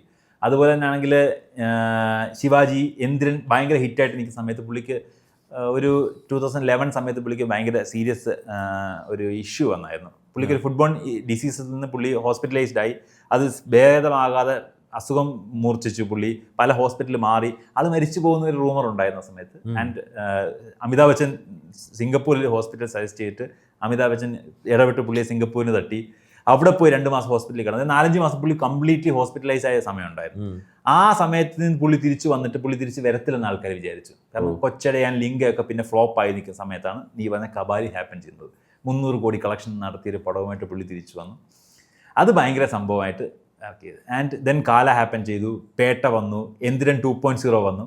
ആ പറഞ്ഞ 2016 to 17 ആ സ്റ്റാർട്ടിങ് ഒരു 6 മാസ കാലഘട്ടങ്ങളിൽ പുള്ളി 3 പടത്തിന് 1000 കോടി ഗ്രോസ് അടിച്ചിട്ടുണ്ട്. 3 പടങ്ങളുടെ ടോട്ടൽ ഗ്രോസ് 1000 കോടി അടിച്ചിട്ടുണ്ട്. സോ പുള്ളി ഒരു മാജിക് കാരനാണ്, പുള്ളി ഒരു സൂപ്പർ സ്റ്റാറാണ്. പുള്ളി എന്തും ചെയ്യും, ഈ അറ്റത്ത് നിന്ന് ഏത് അറ്റം വരെ പോവും. അങ്ങനെ പുള്ളി ഒരു സംഭവമാണ്. രജനീകാന്ത് ഒരു സംഭവം തന്നെയാണ്. ഇന്ത്യൻ സിനിമ എടുത്തു കഴിഞ്ഞാൽ രജനീകാന്തിനെ ഇന്ത്യൻ സിനിമയുടെ ഹിസ്റ്ററി എഴുതുവാണെങ്കിൽ അത് രജനീകാന്ത് വലിയൊരു ചാപ്റ്റർ തന്നെയാണ്, അത് ഒഴിവാക്കാൻ പറ്റത്തില്ല. ആൻഡ് പുള്ളിക്ക് പത്മവിഭൂഷൺ കിട്ടിയിട്ടുണ്ട്. സിനിമയുടെ ഏറ്റവും ഉയർന്ന അവാർഡായ ദാദാസാഹിബ് ഫാൽക്കെ അവാർഡ് കിട്ടിയിട്ടുണ്ട്. നമ്മുടെ ലാലേട്ടന് കിട്ടിയിട്ടുണ്ട്. So Rajini is someone. അത് പുള്ളി എത്രത്തോളം ദ നെയിമാണ്. അത് നമ്മൾ കേരളത്തിൽ നമ്മൾ സ്കൂളിൽ പഠിക്കുന്ന കാലത്തൊക്കെ നമ്മൾ കുട്ടികളായിരിക്കുമ്പോൾ തന്നെ ചില തമാശകളുണ്ട്. രജനിക്കഥ അല്ലെങ്കിൽ ഒരു തമാശയുടെ പഞ്ച് ലൈൻ രജനി ആയിരിക്കും. അതായത് രജനിക്ക് ഇത് പോസിബിൾ ആണ്, ഇത് രജനിയാണെന്നുണ്ടെങ്കിൽ ഇത് അണ്ടർസ്റ്റുഡ് ആണ്, ഇത് എന്തോ ഭയങ്കര സാധനമാണ്. അങ്ങനെ പഞ്ച് ലൈൻ വരുന്ന കുറെ ചെറിയ ചെറിയ തമാശകൾ ഉണ്ട്. അതായത് എന്തെന്ന് എനിക്ക് ഇപ്പൊ ആലോചിക്കുമ്പോൾ അങ്ങനെ കറക്റ്റ് കിട്ടുന്നില്ല, ഒന്നും കിട്ടുന്നില്ല എനിക്ക്. ഞാനിത് സംഭവം കിട്ടുന്നത് നമ്മളെ അങ്ങനെ കുറെ തമാശകൾ നമ്മൾ സ്കൂളിൽ പിള്ളേരോട്ടൊക്കെ പുള്ളി രജനി മാനുഷികനാണ്. അപ്പൊ അവിടുന്ന് ആയി ചിലപ്പോൾ ഈ കഥകൾ ഇറങ്ങുന്നതിലെ തമാശ ഇറക്കിയേ കിട്ടുന്നത്. പക്ഷെ അത് ഫണ്ണുമാണ്, സത്യമാണെന്നുള്ള ലെവലിൽ നിൽക്കുന്ന ഒരു സാധനമാണ്, നേർത്ത ലൈനാണ്. എന്തെങ്കിലും നിനക്ക് ഓർമ്മയുണ്ടോ അങ്ങനെ എന്തെങ്കിലും ജോബ്? സത്യം പറഞ്ഞത് എനിക്കൊന്ന് നമ്മളെ ഓർമ്മ തപ്പുന്നതിനേക്കാൾ എളുപ്പം ചാറ്റ് GPT ചിലപ്പോൾ പെട്ടെന്ന് തപ്പിയെടുത്തരായിരിക്കും. ഉള്ള ഇൻഫർമേഷൻ എല്ലാം തന്നെ എടുത്തു വെച്ചേക്കുമല്ലേ. രജനി ജോക്സും നിങ്ങൾ കിട്ടുന്നവര് അതങ്ങനെ സംഭവം. മറ്റേ എന്തെങ്കിലും ചെയ്യാൻ പറ്റാത്ത അമാനുഷിക സാധനങ്ങൾ ചെയ്യുന്ന ആളായിട്ട് എൻ്റെ മഞ്ചിൽ രജനി വരുന്ന സാധനം അത് രജനി ആയിരുന്നു എന്നൊക്കെ കേട്ടിട്ടുണ്ട്. അത് പക്ഷെ ഇംഗ്ലീഷിലാണ് കേട്ടോ. Legendary Rajinikanth one liner jokes by chat GPT. Rajinikanth doesn't do push-ups, he pushes the earth down. ശരി, ഇങ്ങനത്തെ Rajinikanth can hear the sign language. Sign language പുള്ളിക്ക് കേൾക്കാം. സൈൻ ലാംഗ്വേജ് ഹിയർ ചെയ്യാൻ. അടുത്ത്, when Rajinikanth enters a room, he doesn't turn the lights on, he turns the darkness off. ഇരുട്ടിനെ of ചെയ്യുന്നത് രജനികാന്ത്. അടുത്ത് ആ ഫ്ലിപ്പുകളാണ്. Rajinikanth once threw a grenade and killed 50 people. Then the grenade exploded. എറിഞ്ഞ് പൊട്ടിച്ചില്ല, അതിന് പിന്നെ അത് കഴിഞ്ഞാൽ പൊട്ടും. Rajinikanth's calendar goes from March 31st to April 2nd. No one fools Rajini. April 1 ഇല്ല. ഇത് mathematical joke. Rajinikanth can divide by 0.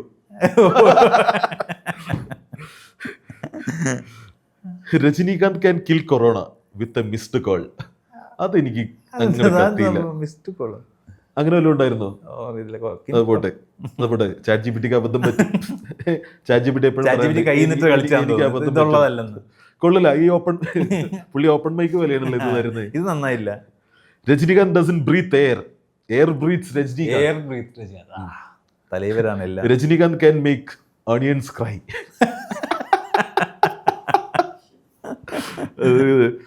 Rajinikanth once got bitten by a cobra. After 3 days of intense pain, the cobra died. Rajinikanth can text using his landline. അയ്യോ. Rajinikanth doesn't need a charger. His phone gains battery out of respect. അല്ല, ഇതൊക്കെ ശരിക്കും രജനി ചെയ്താൽ ഓക്കെയാണ്. വേറെ ആർക്കും ചെയ്യാൻ പറ്റാത്ത കാര്യം രജനി ചെയ്യാം. അത് രജനീകാന്ത് ചെയ്ത ഓക്കെ ആണെന്ന് സത്യത്തിൽ ഉള്ളതാണ്. കാരണം കുറെ സാധനങ്ങൾ അത് പുള്ളി ചെയ്യുന്നതുകൊണ്ടാണ് നമ്മൾ ഓക്കെ ആയിട്ട് കാണുന്നത്. എനിക്ക് തോന്നുന്നുണ്ട് പല കാര്യങ്ങളും അത് മേക്ക് ബിലീഫ് ആകുന്നത് വേറെ ആര് ചെയ്താലും നമുക്ക് അത്രയും തോന്നത്തില്ല. ഇപ്പൊ പല സീനുകൾ നമ്മൾ പറഞ്ഞതിൽ അത് രജനി ചെയ്തതുകൊണ്ടാണ് അത്രയും സൂപ്പറായിട്ട് വരുന്നത്. ആണ് ഏത് കോയിനല്ലേ അല്ല, ഒരു സാധനം കാണിക്കാൻ വേണ്ടിയൊക്കെ എടുക്കുന്നത് ടൈപ്പ് ചെയ്ത് പുള്ളിങ്ങനെ തെന്നിക്കത്തല്ല ഇങ്ങനെ. അത് രജനിക്ക് മാത്രമേ വരുന്നത്. ശ്രുതി ഹാസനായിട്ട് സീനുണ്ട്, അത് ട്രോളായിട്ടുണ്ട്. ശരിക്കും ഇത് കളിയാക്കലിനപ്പുറത്ത് ഈ സാധനം ആൾക്കാർ അംഗീകരിച്ചുകൊണ്ടാണ്. അതായത് അതൊരു പോപ്പുലർ ട്രോപ്പ് ആണെന്ന് അത് രജനീകാന്ത് ജനങ്ങൾ അംഗീകരിച്ചത് ആ മോഡലാണ് ഇത് വരുന്നത്. ഇപ്പൊ കളിയാക്കലിനപ്പുറത്തേക്ക് അത് സത്യവും കൂടെ ആണെന്ന് ആൾക്കാർ വിശ്വസിക്കുന്നിടത്താണ് ഇത് വർക്കാവുന്നത്. അപ്പൊ നിങ്ങൾക്ക് അറിയാവുന്ന രജനീകാന്ത് ജോക്സ് പണ്ട് നിങ്ങൾ സ്കൂളിൽ ഉപയോഗിച്ച ഫ്രണ്ട്സിന്റെ അടുത്തൊക്കെ പറഞ്ഞ് ചിരിച്ച തമാശകളുണ്ടെങ്കിൽ പറയാ, കമന്റ് ചെയ്യുക. അതുപോലെ പീക്ക് മൊമെന്റ്സ്, നമ്മൾ കുറെ പീക്ക് മൊമെന്റ്സ് നമുക്ക് ഇഷ്ടപ്പെട്ട ഏറ്റവും മാസ് സാധനങ്ങളൊക്കെ പീക്ക് മൊമെന്റ്സ് എന്താണെന്ന് കമന്റ് ചെയ്യുക. നമ്മൾ 10 മൊമെന്റ് പറഞ്ഞല്ലോ, നിങ്ങളുടെ പീക്ക് മൊമെന്റ് എന്താണെന്ന് കമന്റ് ചെയ്യുക. ആൻഡ് രജനീകാന്തിന്റെ ബർത്ത്ഡേ ഇനിയും അടുത്ത ബർത്ത്ഡേ നമ്മൾ ഇതുപോലെ വീഡിയോ ആയിട്ട് വരും. അപ്പൊ പറയാൻ കഥകൾ ബാക്കി വെക്കണം, അതുകൊണ്ട് നമുക്ക് നിർത്താം. Happy birthday Thalaivar, happy birthday, happy birthday Rajinikanth. Famous Ram പറയുന്ന പോലെ ഒരു 7 ടോണിൽ ഹാപ്പി ബർത്ത്ഡേ പറഞ്ഞല്ലോ. Sad happy birthday, happy birthday, happy birthday, happy birthday, happy birthday. അതാണ് ഏറ്റവും വലിയ ഹാപ്പി രജനീകാന്ത്. അപ്പൊ ശരി, എല്ലാം അപ്പൊ കാണാം. ജയ് ദത്തുവിൽ കാണാം.